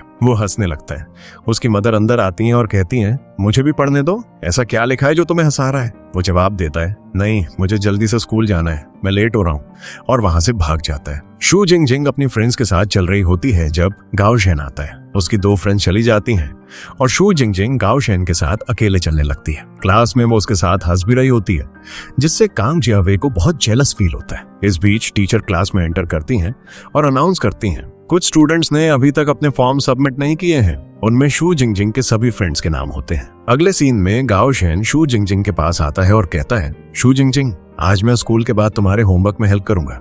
ये सुनकर कांग जियावे कहता है, मैं उसका ट्यूटर बनूंगा और उसकी हेल्प करूंगा। गाओ जेन जवाब देता है, ये तो तुम्हारा सब्जेक्ट भी नहीं है और मैं वैसे भी फ्री हूँ तो मैं करूंगा। शू जिंगजिंग ये सब अपनी फ्रेंड्स को बताती है और उनमें से एक कहती है, जरूर कुछ चल रहा है इसीलिए गाओ जेन तुम्हें ऐसे ट्रीट कर रहा है। शू जिंगजिंग जवाब देती है, मुझे उससे हाई एक्सपेक्टेशंस नहीं है। फिर हम बास्केटबॉल कोच को प्रिंसिपल से बात करते हुए देखते हैं। एक टीवी चैनल मुझसे कांटेक्ट कर रहा है। वो कह रहे हैं कि वो हमारे स्कूल आना चाहते हैं और स्टूडेंट्स रूफ टॉप पर खड़े होकर अपने थॉट शेयर कर सकते हैं। प्रिंसिपल एग्री हो जाते हैं। शू जिंगजिंग गाओ जेन के साथ होमवर्क कर रही होती है जब कांग जियावे आता है। वो बैक सीट पर बैठ जाता है उनके कॉन्वर्सेशन सुनता है। फिर अपनी इमेजिनेशन में कांग जियावे खड़ा होता है और शू जिंगजिंग से कहता है, तुम मेरी ऑनलाइन फ्रेंड हो। जिस पर शू जिंगजिंग जवाब देती है, मैंने तुम्हें हमेशा एक फ्रेंड ही माना है। मेरा प्रिंस शाम उसे कॉल करने की कोशिश करता है, लेकिन तब तक एग्जाम का टाइम हो जाता है, तो वो अपनी डेस्क साइड में कर लेती है। एग्जाम के बाद जब वो अपनी फ्रेंड्स के साथ चल रही होती है, वो अपना बैग चेक करती है और कहती है, मेरी नोटबुक यहाँ नहीं है। वो उसे ढूंढने के लिए क्लासरूम में वापस जाती है। तभी गाओ आता है और उसे नोटबुक दिखाता है। वो उससे पूछती है, क्या तुमने इसे और पढ़ा? वो जवाब देता है, हाँ। सू जिंगजिंग ये सब अपनी फ्रेंड्स के साथ शेयर करती है, जो उसे टीज करने लगती हैं। बाद में गाओ उसे मैसेज करता है, क्या तुम कल फ्री हो? अगली मॉर्निंग सू जिंगजिंग रेडी हो रही होती है जब कांग जियावे और गाओ दोनों उसे पिक करने आते हैं। वो एक दूसरे से आर्ग्यू करते हैं, तुम यहाँ क्यों हो? कांग जियावे कहता है, वो मेरे साथ स्टडी करने जा रही है। गाओ जवाब देता है, एग्जाम्स खत्म हो गए हैं, उसे स्टडी करने की क्या जरूरत है? कांग जियावे जवाब देता है, उसे अभी भी स्टडी करने की जरूरत है। गाओ काउंटर, उसने मेरे साथ जाने का प्रॉमिस किया था। तभी सू जिंगजिंग बाहर आती है। उन्हें फाइट करते देख वो कहती है, कांग जियावे बस करो, मैं गाओ के साथ जा रही हूँ। वो गाओ के साथ जाने लगती है, लेकिन कांग जियावे से कहती है, तुम मुझे फॉलो क्यों कर रहे हो? वो जवाब देता है, तुम ही तो थी जिसने कहा था कि तुम मेरे साथ जाना चाहती हो। कुछ आइटम्स खरीदने के बाद सू जिंगजिंग गाओ से कहती है, अब तुम जा सकते हो, मैं अकेले चली जाऊंगी। गाओ कहता है, तुम्हारे पास इतना सामान है, तुम इसे अकेले कैसे ले जाओगी? वो जवाब देती है, मुझे अकेले रहना है। अगले सीन में वो नूडल्स खा रहे होते हैं। गाओ फिर से नोटबुक के बारे में बात करने लगता है। शू जिंगजिंग उसे रोकती है और कहती है, इस बारे में अब और बात मत करो, प्रिटेंड करो कि तुमने कुछ नहीं पढ़ा। फिर गाओ उसे घर ड्रॉप करता है। अगले दिन रिजल्ट्स आते हैं। इसमें दपेंग पास नहीं होता। शू जिंगजिंग अपना रिजल्ट नहीं देख रही होती है। जाओ लिस्ट में उसका नाम ढूंढ लेती है, लेकिन उनकी एक फ्रेंड का नाम मिसिंग होता है और वो सैड फील करती है। ब्रेक के दौरान शू जिंगजिंग और उसकी फ्रेंड्स एक साथ बैठी होती हैं और उन्हें पता चलता है कि एक टीवी प्रोग्राम की टीम उनके स्कूल आ रही है। वो कह रहे होते हैं, कौन बिल्डिंग में खड़ा होकर अपने दिल की बात शेयर करेगा? उसी मोमेंट दपेंग आता है और कहता है, मैं खड़ा होऊंगा। और जाओ कहती है, अगर तुम वहां खड़े होकर मेरा नाम लिया तो मैं तुम्हारी लाइफ हेल बना दूंगी। वो जवाब देता है, फाइन। इस बीच कांग जियावे ये सब दूर से देख रहा होता है। उसके बाद सभी स्टूडेंट्स स्टेज के पास खड़े हो जाते हैं और एक एक करके उनकी बोलने की टर्न आती है। दपेंग ऊपर जाता है और जाओ उसे देखकर कहती है, मेरा नाम मत लेना। दपेंग गलती से उसका नाम ले लेता है और फिर ऐड करता है, मैं अपनी क्लास की एक लड़की से कुछ कहना चाहता हूँ। तुम यूनिवर्सिटी जा रही हो, लेकिन जब भी तुम मुझे स्कूल में देखो तो मुझे स्माइल के साथ देखना। नेक्स्ट गाओ की टर्न होती है। वो ऊपर जाता है और कहता है, मैं शू जिंगजिंग से पूछने आया था कि क्या वो मेरे साथ मेरी यूनिवर्सिटी चलना चाहेगी। ये सुनकर कांग जियावे वहां से चला जाता है। वे पेपर्स को एक बास्केट में डालना शुरू करते हैं और शू जिंगजिंग ये नोटिस करती है। जब शू जिंगजिंग घर आती है तो वो बास्केट से उठाया हुआ पेपर निकालती है और पढ़ती है, मुझे माफ कर दो, मैंने तुम्हें कभी नहीं समझा। पेपर में उनकी सारी मेमोरीज होती हैं। इसे पढ़ने के बाद शू जिंगजिंग बहुत हैप्पी फील करती है। अगले दिन जब शू जिंगजिंग घर जाने वाली होती है, गाओ पीछे से उसे आवाज देता है और कहती तो गाओ है। सब इस पर हंसते हैं। हालांकि ये सिर्फ कांग जियावे की इमेजिनेशन होती है। रियलिटी में उसने अभी तक शू जिंगजिंग से कुछ नहीं कहा है। शू जिंगजिंग पूछती है, क्या तुम कुछ कहने वाले थे? और वो जवाब देता है, नहीं कुछ नहीं, मैं जा रहा हूँ। अगले सीन में कांग जियावे स्कूल आता है और गाओ को शू जिंगजिंग के बगल में बैठा हुआ पाता है। कांग जियावे गाओ को उठाता है और खुद वहां बैठ जाता है। शू जिंगजिंग का वर्क देखने लगता है। उसकी प्रॉब्लम देखने के बाद वो कहता है, तुम्हारा सॉल्यूशन इनकरेक्ट है, ये मैथ थोड़ा डिफिकल्ट है, दूसरा मेथड ट्राई करो। शू जिंगजिंग जवाब देती है, ये मैथ बिल्कुल ठीक है, गाओ ने मुझे एक्सप्लेन किया था। गाओ का नाम सुनकर कांग जियावे गुस्सा हो जाता है और कहता है, तुम हमेशा गाओ की बात करती हो, तुम्हारी प्रॉब्लम क्या है? मेरे सामने कभी गाओ का नाम मत लेना। ये सुनकर एक शू जिंगजिंग क्लास से चली जाती है। बाद में शू जिंगजिंग अपनी फ्रेंड्स को सब कुछ बताती है। उसकी एक फ्रेंड अपने फोन को देखकर स्माइल करती है। शू जिंगजिंग पूछती है, तुम ऐसे क्यों स्माइल कर रही हो? वो जवाब देती है, कुछ नहीं, मैं बस अपना लेक्चर रिव्यू कर रही हूँ। जब शू जिंगजिंग और कांग जियावे क्लास में बैठे होते हैं, कांग जियावे शू जिंगजिंग से अपोलोजाइज करता है। शू जिंगजिंग कहती है, तुम्हें अभी भी नहीं पता कि मैं अपसेट क्यों हूँ या तुमने मुझसे क्या कहा था? तुमने गाओ के वर्क की इंसल्ट की। कांग जियावे जवाब देता है, हाँ आई एम सॉरी, मैंने उसके वर्क की क्रिटिसिज्म की। शू जिंगजिंग उसे फॉरगिव कर देती है। घर पर शू जिंगजिंग को अपनी फ्रेंड का कॉल आता है। माय डियर शू जिंगजिंग, क्या तुम मेरा एक फेवर करोगी? मेरे पेरेंट्स से झूठ बोल दो कि मैं तुम्हारे घर पर हूँ। शू जिंगजिंग पूछती है, तुम कहाँ हो? उसकी फ्रेंड जवाब देती है, मुझसे अभी ये मत पूछो, और हैंग अप कर देती है। शू जिंगजिंग गाओ को भी कॉल करती है। गाओ कहता है, वो जरूर एयरप्लेन से जा रही होगी। वे एयरपोर्ट पहुंचते हैं जहाँ टीचर भी आ जाती हैं। शू जिंगजिंग टीचर को सब कुछ बताती है और वो पूछती है, क्या तुमने पता लगाया कि वो कहाँ है? शू जिंगजिंग जवाब देती है, नहीं, हमें नहीं पता। टीचर कहती हैं ठीक है, चलो अलग अलग होकर उसे ढूंढना शुरू करते हैं। सर्च करते समय टीचर को याद आता है कि लड़की ने मेंशन किया था कि उसे एक पर्टिकुलर सिंगर बहुत पसंद है। टीचर उस सिंगर का नाम पुकारना शुरू कर देती हैं। आवाज सुनकर लड़की बाहर आती है और पूछती है वो कहाँ है। जब टीचर उसे देखती हैं तो लड़की भागने की कोशिश करती है, लेकिन टीचर उसे रोक लेती हैं और कहती हैं मेरे साथ घर चलो, हम अगली बार एक साथ जाएंगे और मैं तुम्हारा टिकट भी पे करूंगी क्योंकि मुझे भी वो सिंगर बहुत पसंद है। ये सुनकर लड़की बहुत हैप्पी हो जाती है। गाओ झेन और सू जिंगजिंग भी आ जाते हैं और वो सब लड़की को घर ले जाते हैं। अगले दिन जब सू जिंगजिंग कांग जियावावी को आवाज देती है तो वो रिस्पॉन्ड नहीं करता। सू जिंगजिंग उसके पास जाकर कहती है मैंने तुम्हें इतनी बार बुलाया और तुमने एक बार भी नहीं सुना। वो जवाब देता है मैंने वॉल्यूम बहुत ज्यादा कर रखा था। वो उसे कल जो हुआ था उसके बारे में बताने लगती है। वो इंटरप्ट करता है मुझे तुम्हारी स्टोरी में इंटरेस्ट नहीं है और तुम हेल्प के लिए मुझे कॉल कर सकती थी, लेकिन तुमने गाओजन को क्यों कॉल किया। वो कहती है तुम बस जेलस हो। वो रोड करता है तुम हमेशा गाओजन के लिए वरीड रहती हो, क्या तुम्हारे पास केयर करने के लिए अपना कुछ नहीं है। गुस्से में सू जिंगजिंग चली जाती है। क्लास में सू जिंगजिंग कांग जियावी से बात करने से बचती है। वो है तुमने मुझे अभी तक कोई आंसर नहीं दिया है तो सोचकर जल्दी से जवाब दो। सू जिंगजिंग जवाब देती है ओके और चली जाती है। इस बीच कांग जियावे जिंगजिंग के साथ चल रहा होता है। जिंगजिंग कांग जियावे से कहती है अब हम एक ही यूनिवर्सिटी में पढ़ेंगे। फिर कांग जियावे को एक ईमेल आता है और वो जिंगजिंग से कहता है मेरे पास एक इम्पोर्टेंट टास्क है और चला जाता है। वो शू जिंगजिंग की फ्रेंड से पूछता है शू जिंगजिंग क्या कह रही है। वो जवाब देती है वो हॉलीडेज के बाद घर चली गई। कांग जियावे रोड क्रॉसिंग पर पहुंचता है जहां शू जिंगजिंग दूसरी तरफ खड़ी होती है।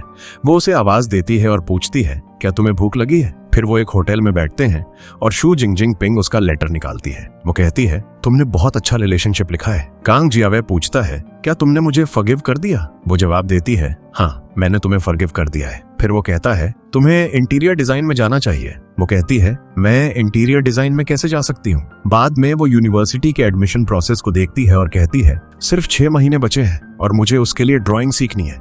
मैं 6 महीने में ड्राइंग कैसे सीख सकती हूँ। वो ये सब कांग जियावे को बताती है।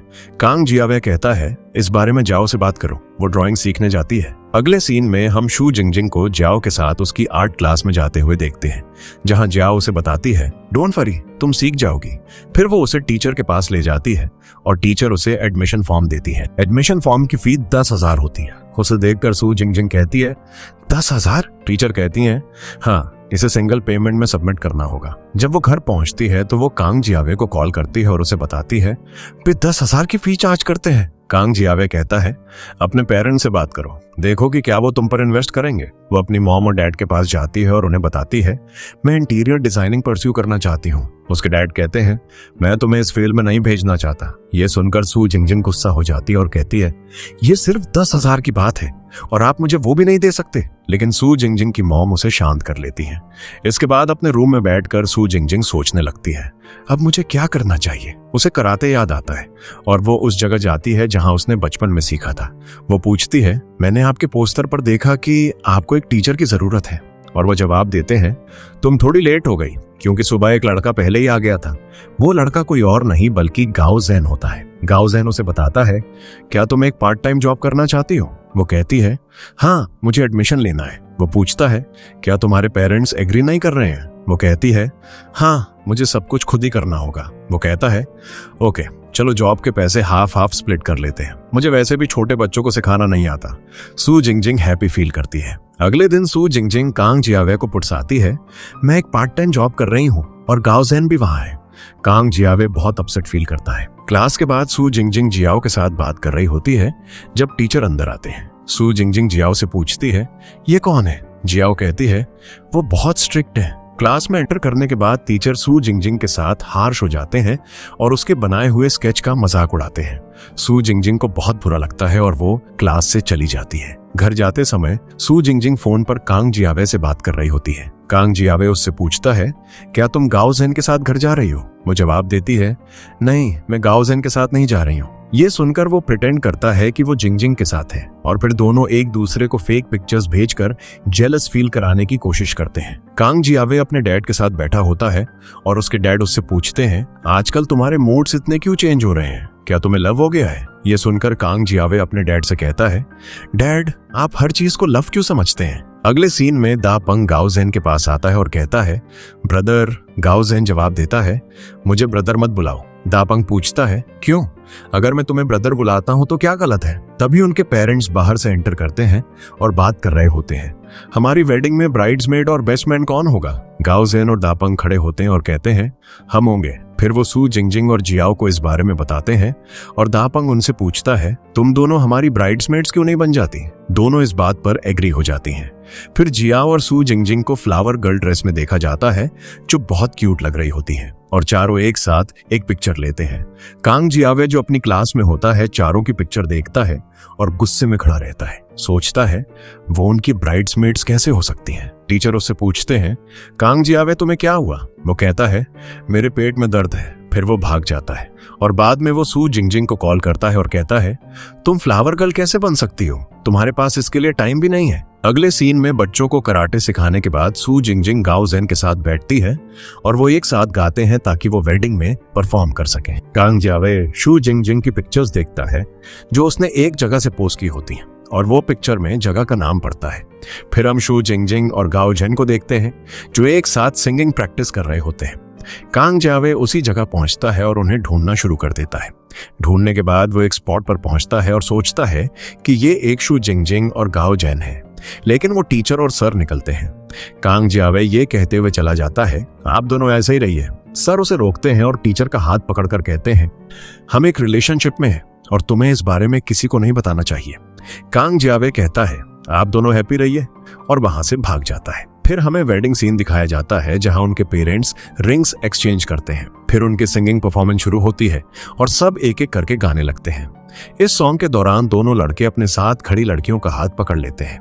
तभी जब गाओ जेन शू जिंगजिंग का हाथ पकड़ने लगता है, कांग जियावे आता है और शू जिंगजिंग का हाथ पकड़ लेता है और उसके साथ गाने लगता है। अगले दिन शू जिंगजिंग की फ्रेंड कांग जियावे को एक मैसेज भेजती है, शू जिंगजिंग इज मिसिंग। मैसेज देखने के बाद वो अपनी क्लास से भाग जाता है और उस जगह पहुंचता है जहां शू जिंगजिंग होती है।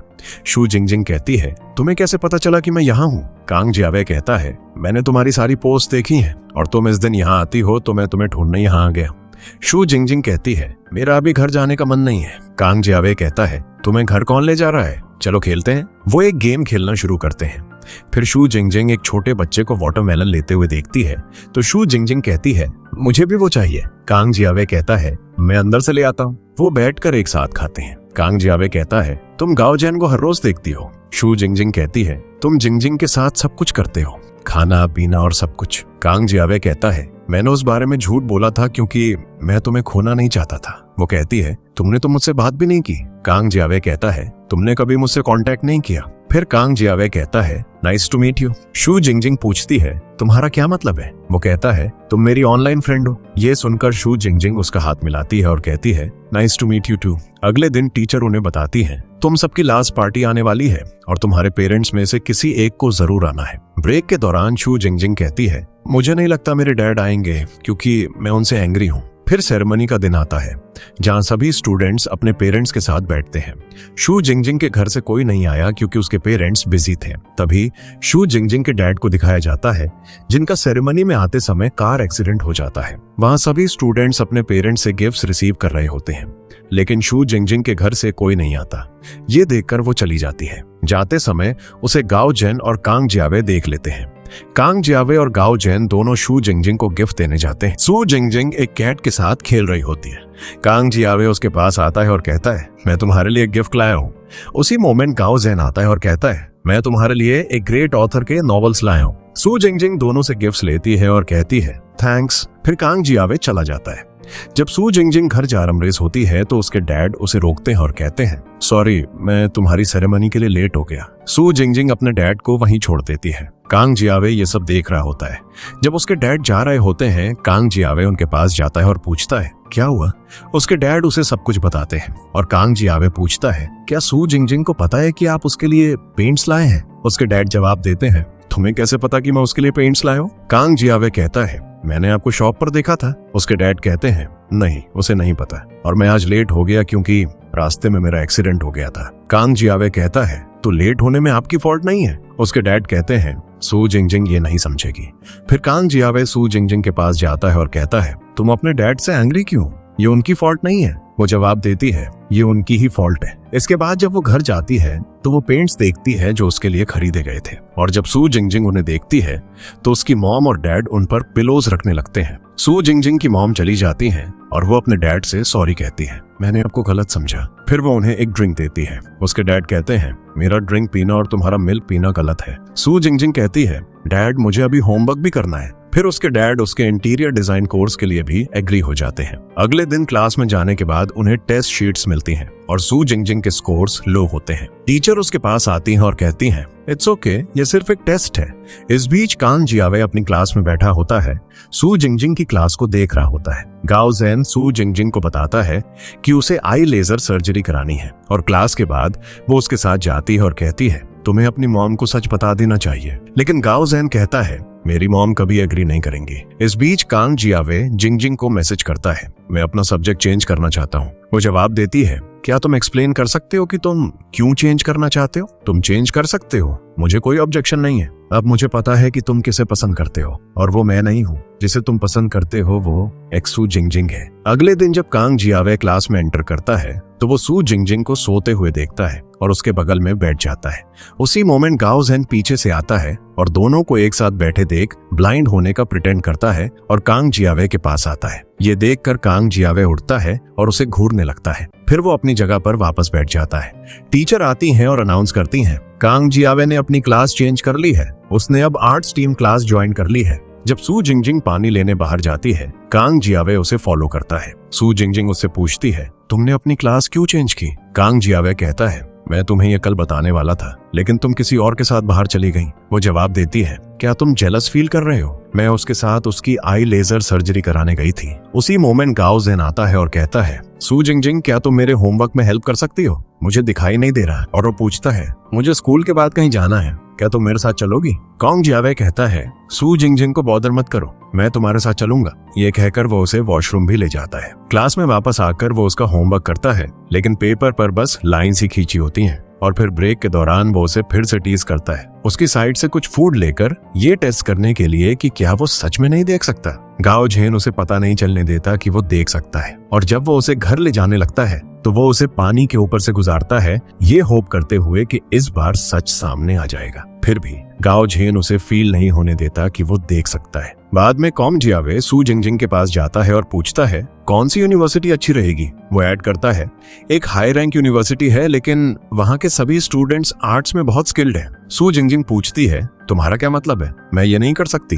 कांग जियावे कहता है नहीं ऐसा नहीं है, मुझे यकीन है कि तुम कर सकती हो। इसके बाद कांग जियावे टीचर के पास जाता है और कहता है टीचर मैं हाई रैंक यूनिवर्सिटी नहीं जा रहा हूँ, मैं लो रैंक यूनिवर्सिटी जा रहा हूँ। टीचर पूछती हैं तुम वहाँ क्यों जा रहे हो और क्या तुम्हारे पेरेंट्स को पता है? वो जवाब देता है हाँ उन्हें पता है। फिर कांग जियावे सू जिंगजिंग को कहता है मैंने लो रैंक यूनिवर्सिटी का फॉर्म भर दिया है। सू जिंगजिंग एक्सप्लेन करना शुरू करती है और कहती है तुमने ये इसलिए किया क्योंकि तुम्हें लगता है कि मैं ये नहीं कर सकती। वो कहता है नहीं, वहाँ के स्टूडेंट्स का आर्ट बेहतर है। सू जिंगजिंग कहती है जब तुमने ये कल कहा था तो मैंने सोचा था कि तुम जोक कर रहे हो, लेकिन तुमने मेरी तरफ से इसे बहुत सीरियसली ले लिया। और वो जाने लगती है। फिर दापंग गाओ ज़ेन के पास आता है और कहता है मैंने अपने कानों से सुना है कि कांग जियावे और सू जिंगजिंग की फाइट हुई है, अब तुम्हारे पास उसे अपनी साइड में लाने का चांस है। फिर हम सू जिंगजिंग को देखते हैं और गाओ ज़ेन उसके पास आता है और कहता है मैं तुम्हें कुछ बताना चाहता हूँ। वो आगे कुछ नहीं कहता। ये सब पीछे से कांग जियावे सुन रहा होता है। दापंग कहता है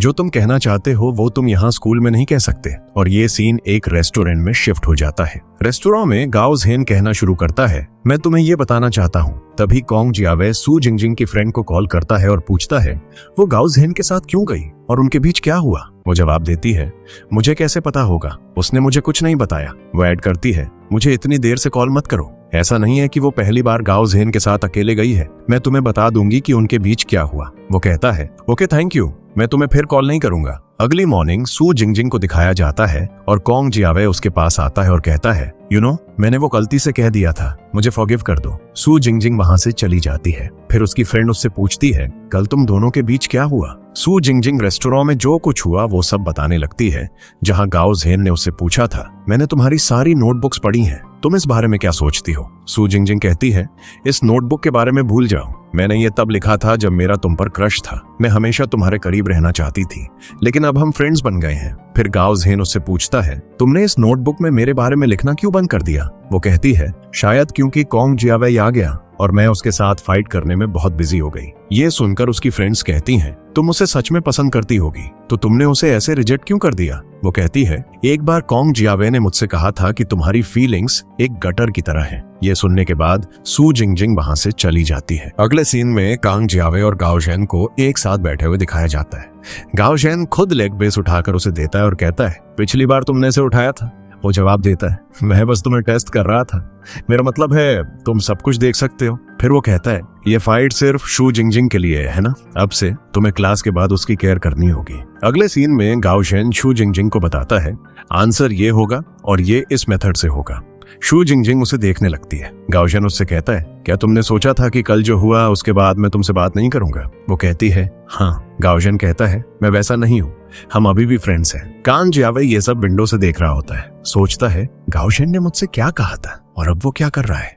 उसी मोमेंट शू जिंगजिंग की फ्रेंड पीछे से आती और कहती है, तुम्हें सेलिब्रेट करना चाहिए। वो कहता है, मुझे क्या सेलिब्रेट करना चाहिए? वो कहती है, शू जिंगजिंग ने गाओ ज़ेन को रिजेक्ट कर दिया और अब वो उसके साथ सेम यूनिवर्सिटी में नहीं जा रही है। ये सुनकर कांग जियावे उसे थैंक यू कहता है और टीचर के पास भागता है। टीचर, क्या मैं अभी भी अपनी यूनिवर्सिटी चेंज कर सकता हूँ? टीचर कहती है, तुमने अपना डिसीजन बहुत जल्दी ले लिया, और हैप्पी हो जाती है। कांग जियावे फिर शू जिंगजिंग के पास जाता है और कहता है, मैं टीचर के पास अपना यूनिवर्सिटी फॉर्म चेंज करने गया था। वो कहती है, तुमने अपना माइंड इतनी जल्दी चेंज कर लिया, तुम्हें लोअर रैंक यूनिवर्सिटी जाना चाहिए और मुझे तुम्हारी हेल्प की जरूरत नहीं है। वो कहता है, मैं तुम्हारी हेल्प कर रहा हूँ क्योंकि मैं तुम्हें गाओ ज़ेन के साथ नहीं देख सकता। अगर तुम जाओगी तो तुम मेरे साथ जाओगी। और वो उसे एक USB ड्राइव देकर चला जाता है। घर पर शू जिंगजिंग USB को लैपटॉप में प्लग करती है और उसे देखने लगती है, जिसमें कांग जियावे अपोलोजाइज करता है। ये सब पढ़ने के बाद शू जिंगजिंग बहुत हैप्पी होती है। अगले दिन जब शू जिंगजिंग आर्ट क्लास के बाद अपनी फ्रेंड के साथ घर जा रही होती है, जियाओ कहती है, तुम कांग जियावे से बात क्यों नहीं कर रही हो? तुम अपने डेज क्यों वेस्ट कर रही हो? तुम स्कूल के बाद उससे नहीं मिल पाओगी, तो अभी उससे बात करो। शू झांग कहती है, मेरा उससे बात करने का मन नहीं है। अगले दिन जब कांग जियावे शू जिंगजिंग के पास आता है तो वो उसे इग्नोर करती है। गाओ ज़ेन कांग जियावे को एक्सप्लेन करने लगता है, तुम्हें एक शू जिंगजिंग के साथ गेट अलोंग करना होगा और किसी तरह उसे बेटर फील कराना होगा। बाद में शू जिंगजिंग की आर्ट क्लास में वो 80 से ज्यादा मार्क्स स्कोर करती है और जियाओ 88 स्कोर करती है, लेकिन वो हैप्पी नहीं होती। वापस रास्ते में जियाओ कहती है, मुझे अभी याद आया, कांग जियावे ने तुम्हारे लिए कार्ड्स भेजे थे। शू जिंगजिंग कार्ड लेती है और कांग जियावे के पास जाती है। फिर दोनों घर जा रहे होते हैं, बात करते हुए और एक दूसरे से अपने टेस्ट के बारे में पूछते हैं। उसी मोमेंट वो उसी क्रॉसिंग पर पहुंचते हैं जहां पहले गलत टाइम पर क्रॉस करने से उनका एक्सीडेंट हुआ था। फाइट करते करते वो क्रॉसिंग पर पहुंचते हैं और ट्रैफिक ऑफिसर उनके पास आता है, उन्हें फ्लैग देने के लिए रेडी होता है। वो कहता है, तुम दोनों ने रूल्स तोड़े हैं। उसी मोमेंट एक बच्चा लाइन क्रॉस करता है और शू जिंगजिंग उसे रोकती है। वे दोनों बच्चे को एक्सप्लेन करते हैं, क्या टीचर ने तुम्हें लाइन क्रॉस ना करना नहीं सिखाया? वे बच्चे को फ्लैग देते हैं और वहां से चले जाते हैं। जब कांग जियावे घर पहुंचता है, उसके डैड कहते हैं, मैंने तुम्हारे लिए एक मेड हायर की है, मैं कुछ दिनों के लिए टूर पर जा रहा हूँ। और जाते जाते वो कांग जियावे को हग करते हैं। कांग जियावे कहता है, ऐसा लग रहा है जैसे आप वापस नहीं आएंगे। अगले सीन में शू जिंगजिंग उससे पूछती है, तुम बाहर क्यों खा रहे हो? वो कहता है, मेरे डैड एक बिजनेस ट्रिप पर गए हैं और जो मेड उन्होंने हायर की है वो खाने में बहुत ज्यादा चिली डालती है और मैं चिली नहीं खा सकता। शू जिंगजिंग हंसने लगती है और फिर दोनों स्कूल के लिए निकल जाते हैं। जब वो क्लास पहुंचते हैं, गाओ ज़ेन अपनी सीट से उठता है और कहता है, अब तुम कांग जियावे के साथ बैठोगी? मैंने टीचर से बात की और मुझे विंडो सीट पसंद है, तो मैं वहां मूव हो जाऊंगा। अगले दिन शू जिंगजिंग कांग जियावे के लिए खाना लाती है और कहती है, मेरी मॉम ने बहुत टेस्टी खाना बनाया है, तुम्हें ट्राई करना चाहिए। फिर हमें कांग जियावे के डैड को दिखाया जाता है जो हॉस्पिटल में एडमिट है। डॉक्टर कहते हैं, आपको अपनी फैमिली को इन्फॉर्म करना चाहिए। वो डॉक्टर से कहते हैं, मेरा बेटा 12वीं ग्रेड में है, मैं नहीं चाहता कि उसकी स्टडीज डिस्टर्ब हो, मेरे तो कोई रिलेटिव्स भी नहीं है। अगले दिन चारों फ्रेंड्स यूनिवर्सिटी जाते हैं और वहां जियाओ कहती है, यहाँ एक ट्री है जहां अगर तुम कोई विश करो तो वो सच हो जाती है। कांग जियावे रात में वहां पहुंचता है और शू जिंगजिंग को लोकेशन भेज कर आने के लिए कहता है। शू जिंगजिंग आती है और पूछती है, तुम वहां ऊपर क्या कर रहे हो? क्या तुम मेरे लिए आए हो? वो कहता है, नहीं, मैं अपने लिए आया हूँ। शू जिंगजिंग भी उसके साथ ऊपर चली जाती है, लेकिन एक पुलिस ऑफिसर आता है और उन्हें नीचे आने के लिए कहता है। शू जिंगजिंग कहती है, मैं सिर्फ ऊपर जा सकती थी, मुझे नीचे जाने से डर लगता है। फिर पुलिस अधिकारी उन्हें सीढ़ियों से नीचे ले जाता है। सू जिनजिंग फिर से कांग जियावे के लिए खाना लाती है और पूछती है, तुम्हारे डैड कब आएंगे? वो उसे बताता है वो 1 महीने में वापस आ जाएंगे। सू जिनजिंग हैप्पी हो जाती है क्योंकि वो अगले 1 महीने तक कांग जियावे के लिए खाना लाएगी। अगले दिन सू जिनजिंग बहुत सैड होती है। सू जिनजिंग के रिजल्ट्स आते हैं और वो पास होकर बहुत हैप्पी होती है। वो स्कूल जाकर अपने रिजल्ट्स कांग जियावे को दिखाती है, जो कहता है तुम्हें फाइनल्स में और हार्ड वर्क करने की जरूरत है, ये इतना अच्छा रिजल्ट नहीं है। फिर सू जिनजिंग के पेरेंट्स डिसाइड करते हैं कि कांग जियावे उनके घर रहेगा। सू जिनजिंग कांग जियावे को ये बताती है और वो हैप्पी हो जाता है। वो फिर सू जिनजिंग के घर आता है। रात में जब सू जिनजिंग सो रही होती है, सू जिनजिंग के डैड बार बार उसके रूम में आते हैं। उसकी मदर कहती हैं, बस करो, बच्चों को फ्री रहने दो। लेकिन वो कहते हैं, नहीं, हम एक लड़की और एक लड़के को अकेले नहीं छोड़ सकते। अगले दिन सू जिनजिंग के फ्रेंड्स उससे पूछते हैं, क्या तुमने कभी कांग जियावे के साथ कोई रोमांटिक मोमेंट स्पेंड किया है? वो उन्हें कुछ बातें बताती है। वो दोनों कहते हैं, नहीं, ये उतना रोमांटिक नहीं है। सू जिनजिंग गुस्से में चली जाती है और जब वो घर पहुंचती है तो वो अपने पेरेंट्स को बात करते हुए सुनती है और पता चलता है कि कल वैलेंटाइंस डे है। अगले दिन कांग जियावे के डैड अपनी एक्स वाइफ को सब कुछ बता देते हैं और वो उनसे मिलने आती है। कांग जियावे अपनी कुछ चीजें लेने के लिए अपने घर आता है और वहां अपनी मदर को देखता है। उसकी मदर उसे उसके डैड के बारे में बताती है। वो अपने डैड से मिलने भागता है और उन्हें एनकरेज करता है, आप ठीक हो जाएंगे। फिर वो अपनी मॉम के साथ अपनी चीजें लेने सू जिनजिंग के घर आता है, सबको गुड बाय कहता है और अपने घर के लिए निकल जाता है। अगले दिन गाओ जेन अपना रिजल्ट लेने की कोशिश कर रहा होता है, लेकिन वो नहीं निकल रहा होता। सू जिनजिंग आती है और उसकी हेल्प करती है। उसे बताती है कि वो फर्स्ट आई है। ये देखकर दोनों हैप्पी हो जाते हैं। अगले दिन कांग जियावे एग्जाम देने जा रहा होता है। जब टीचर आती हैं और कहती हैं, तुम्हारे डैड बहुत सिक है, वो तुरंत हॉस्पिटल भागता है। डॉक्टर उसे बताते हैं कि उसके डैड सीरियस कंडीशन में है। सू जिनजिंग भी कांग जियावे के लिए बहुत वरीड होती है। कांग जियावे की मदर उसे बताती हैं, जब तुम्हें अपने डैड के बारे में नहीं पता था, सू जिनजिंग को पता था, उसने तुम्हारे डैड की बहुत केयर की। कांग जियावे सू जिनजिंग के पास आता है और उसे बहुत कुछ कहता है, तुम्हें पता था, तुमने मुझे क्यों नहीं बताया? फिर वो सू जिनजिंग को छोड़कर चला जाता है। अगले सीन में कांग जियावे की मदर उसके पास आती है और वो उनसे कहता है, अब आप क्यों आई हैं? और खुद को रूम में लॉक कर लेता है। उसकी मदर उससे प्लीड करती हैं और वो आखिर में एग्री हो जाता है और उन्हें हक करता है। कांग जियावे क्लास में आने के बाद वो अभी भी सू जिनजिंग को इग्नोर करता है। उसकी टीचर उसे बताती हैं, तुम सू जिनजिंग से बात क्यों नहीं कर रहे हो? उसने जो कुछ भी किया वो तुम्हारे डैड के लिए किया, लेकिन वो सब कुछ इग्नोर कर देता है। अगले दिन कांग जियावे के डैड की हेल्थ और बिगड़ जाती है और वो पास अवे हो जाते हैं। जब सू जिनजिंग को पता चलता है तो वो कांग जियावे के घर जाती है, लेकिन वहां कोई नहीं होता। वो पेपर छोड़कर चली जाती है। कांग जियावे अपनी मदर के साथ इंग्लैंड जा रहा होता है। वो सू जिनजिंग की दी हुई हर चीज पैक कर रहा होता है, उसे याद करते हुए जब वो सबको पीछे छोड़कर जा रहा होता है। गाओ जेन क्लास के बाहर खड़ा होता है जब वो कांग जियावे को उसकी मदर के साथ देखता है। सू जिनजिंग कांग जियावे का नाम सुनकर डाउनस्टेयर्स जाती है। उसकी मदर उन्हें अकेला छोड़ देती है, लेकिन कांग जियावे उसकी तरफ नहीं देखता और चला जाता है। जब सू जिनजिंग घर पहुंचती है तो उसकी मदर उसे बताती हैं, तुम्हारे लिए एक बॉक्स आया है। सू जिनजिंग बॉक्स खोलती है और वो कांग जियावे की तरफ से होता है, एक लेटर के साथ। लेटर में कांग जियावे अपोलोजाइज करता है, मुझे तुमसे ऐसा नहीं कहना चाहिए था, जब तक तुम्हें ये बॉक्स मिलेगा मैं जा चुका हूँगा। बॉक्स में कांग जियावे की बुक्स और नोटबुक भी होती हैं जो वो यूज करता था। अगले दिन एग्जाम से पहले स्कूल में लास्ट डे होता है। टीचर सबको गुड बाय कहती हैं। सभी स्टूडेंट्स टीचर के लिए रोने लगते हैं और फिर वो फोटोज लेते हैं। एग्जाम शुरू होते हैं। एग्जाम्स के कुछ दिनों बाद रिजल्ट्स आते हैं और सू जिनजिंग अच्छे मार्क्स से पास हो जाती है। सभी स्टूडेंट्स घर के कपड़ों में स्कूल जाते हैं। टीचर आती हैं और फिर कांग जियावे आता है सबको सरप्राइज करते हुए। कांग जियावे सू जिनजिंग के पास जाता है और उससे कुछ कहता है। उसी मोमेंट सभी स्टूडेंट्स शोर मचाने लगते हैं। फिर पता चलता है कि ये एक ड्रीम था और ये सीन उनके ग्रेजुएशन के बाद का है। जब सू जिनजिंग उठती है तो उसे पता चलता है कि उसके घर में चोरी हो गई है। वो पुलिस को कॉल करती है और उन्हें सब कुछ बताती है क्योंकि ये उसके लिए बहुत इंपॉर्टेंट है। फिर वो ऑफिस जाती है और अपने बॉस से कहती है, मेरा लैपटॉप चोरी हो जाने के बाद मैं कैसे वर्क करूंगी। वो उसे अपना लैपटॉप देता है और फिर दोनों मीटिंग रूम में जाते हैं जहां वो कांग जियावे से मिलते हैं जो अभी अभी अब्रॉड से लौटा है। सू जिनजिंग उसे देखकर शॉक्ड हो जाती है और वॉशरूम भाग जाती है। उसका बॉस कांग जियावे को बताता है उसके घर में चोरी हो गई थी और शायद वो उसी वजह से गई थी। जब सू जिनजिंग वापस आती है, कांग जियावे उससे पूछता है, तुम्हारे घर से क्या चोरी हुआ? वो उससे बात नहीं करती और उठकर चली जाती है। अगले दिन कांग जियावे अपने घर की डिजाइनिंग के लिए आता है, लेकिन वहां सू जिनजिंग की जगह कोई और लड़की होती है। तो वो सू जिनजिंग के पास जाता है, लेकिन वो उसे डांटती है और चली जाती है। फिर कांग जियावे गाओ जेन के पास जाता है जो अब एक पुलिसमैन बन गया है।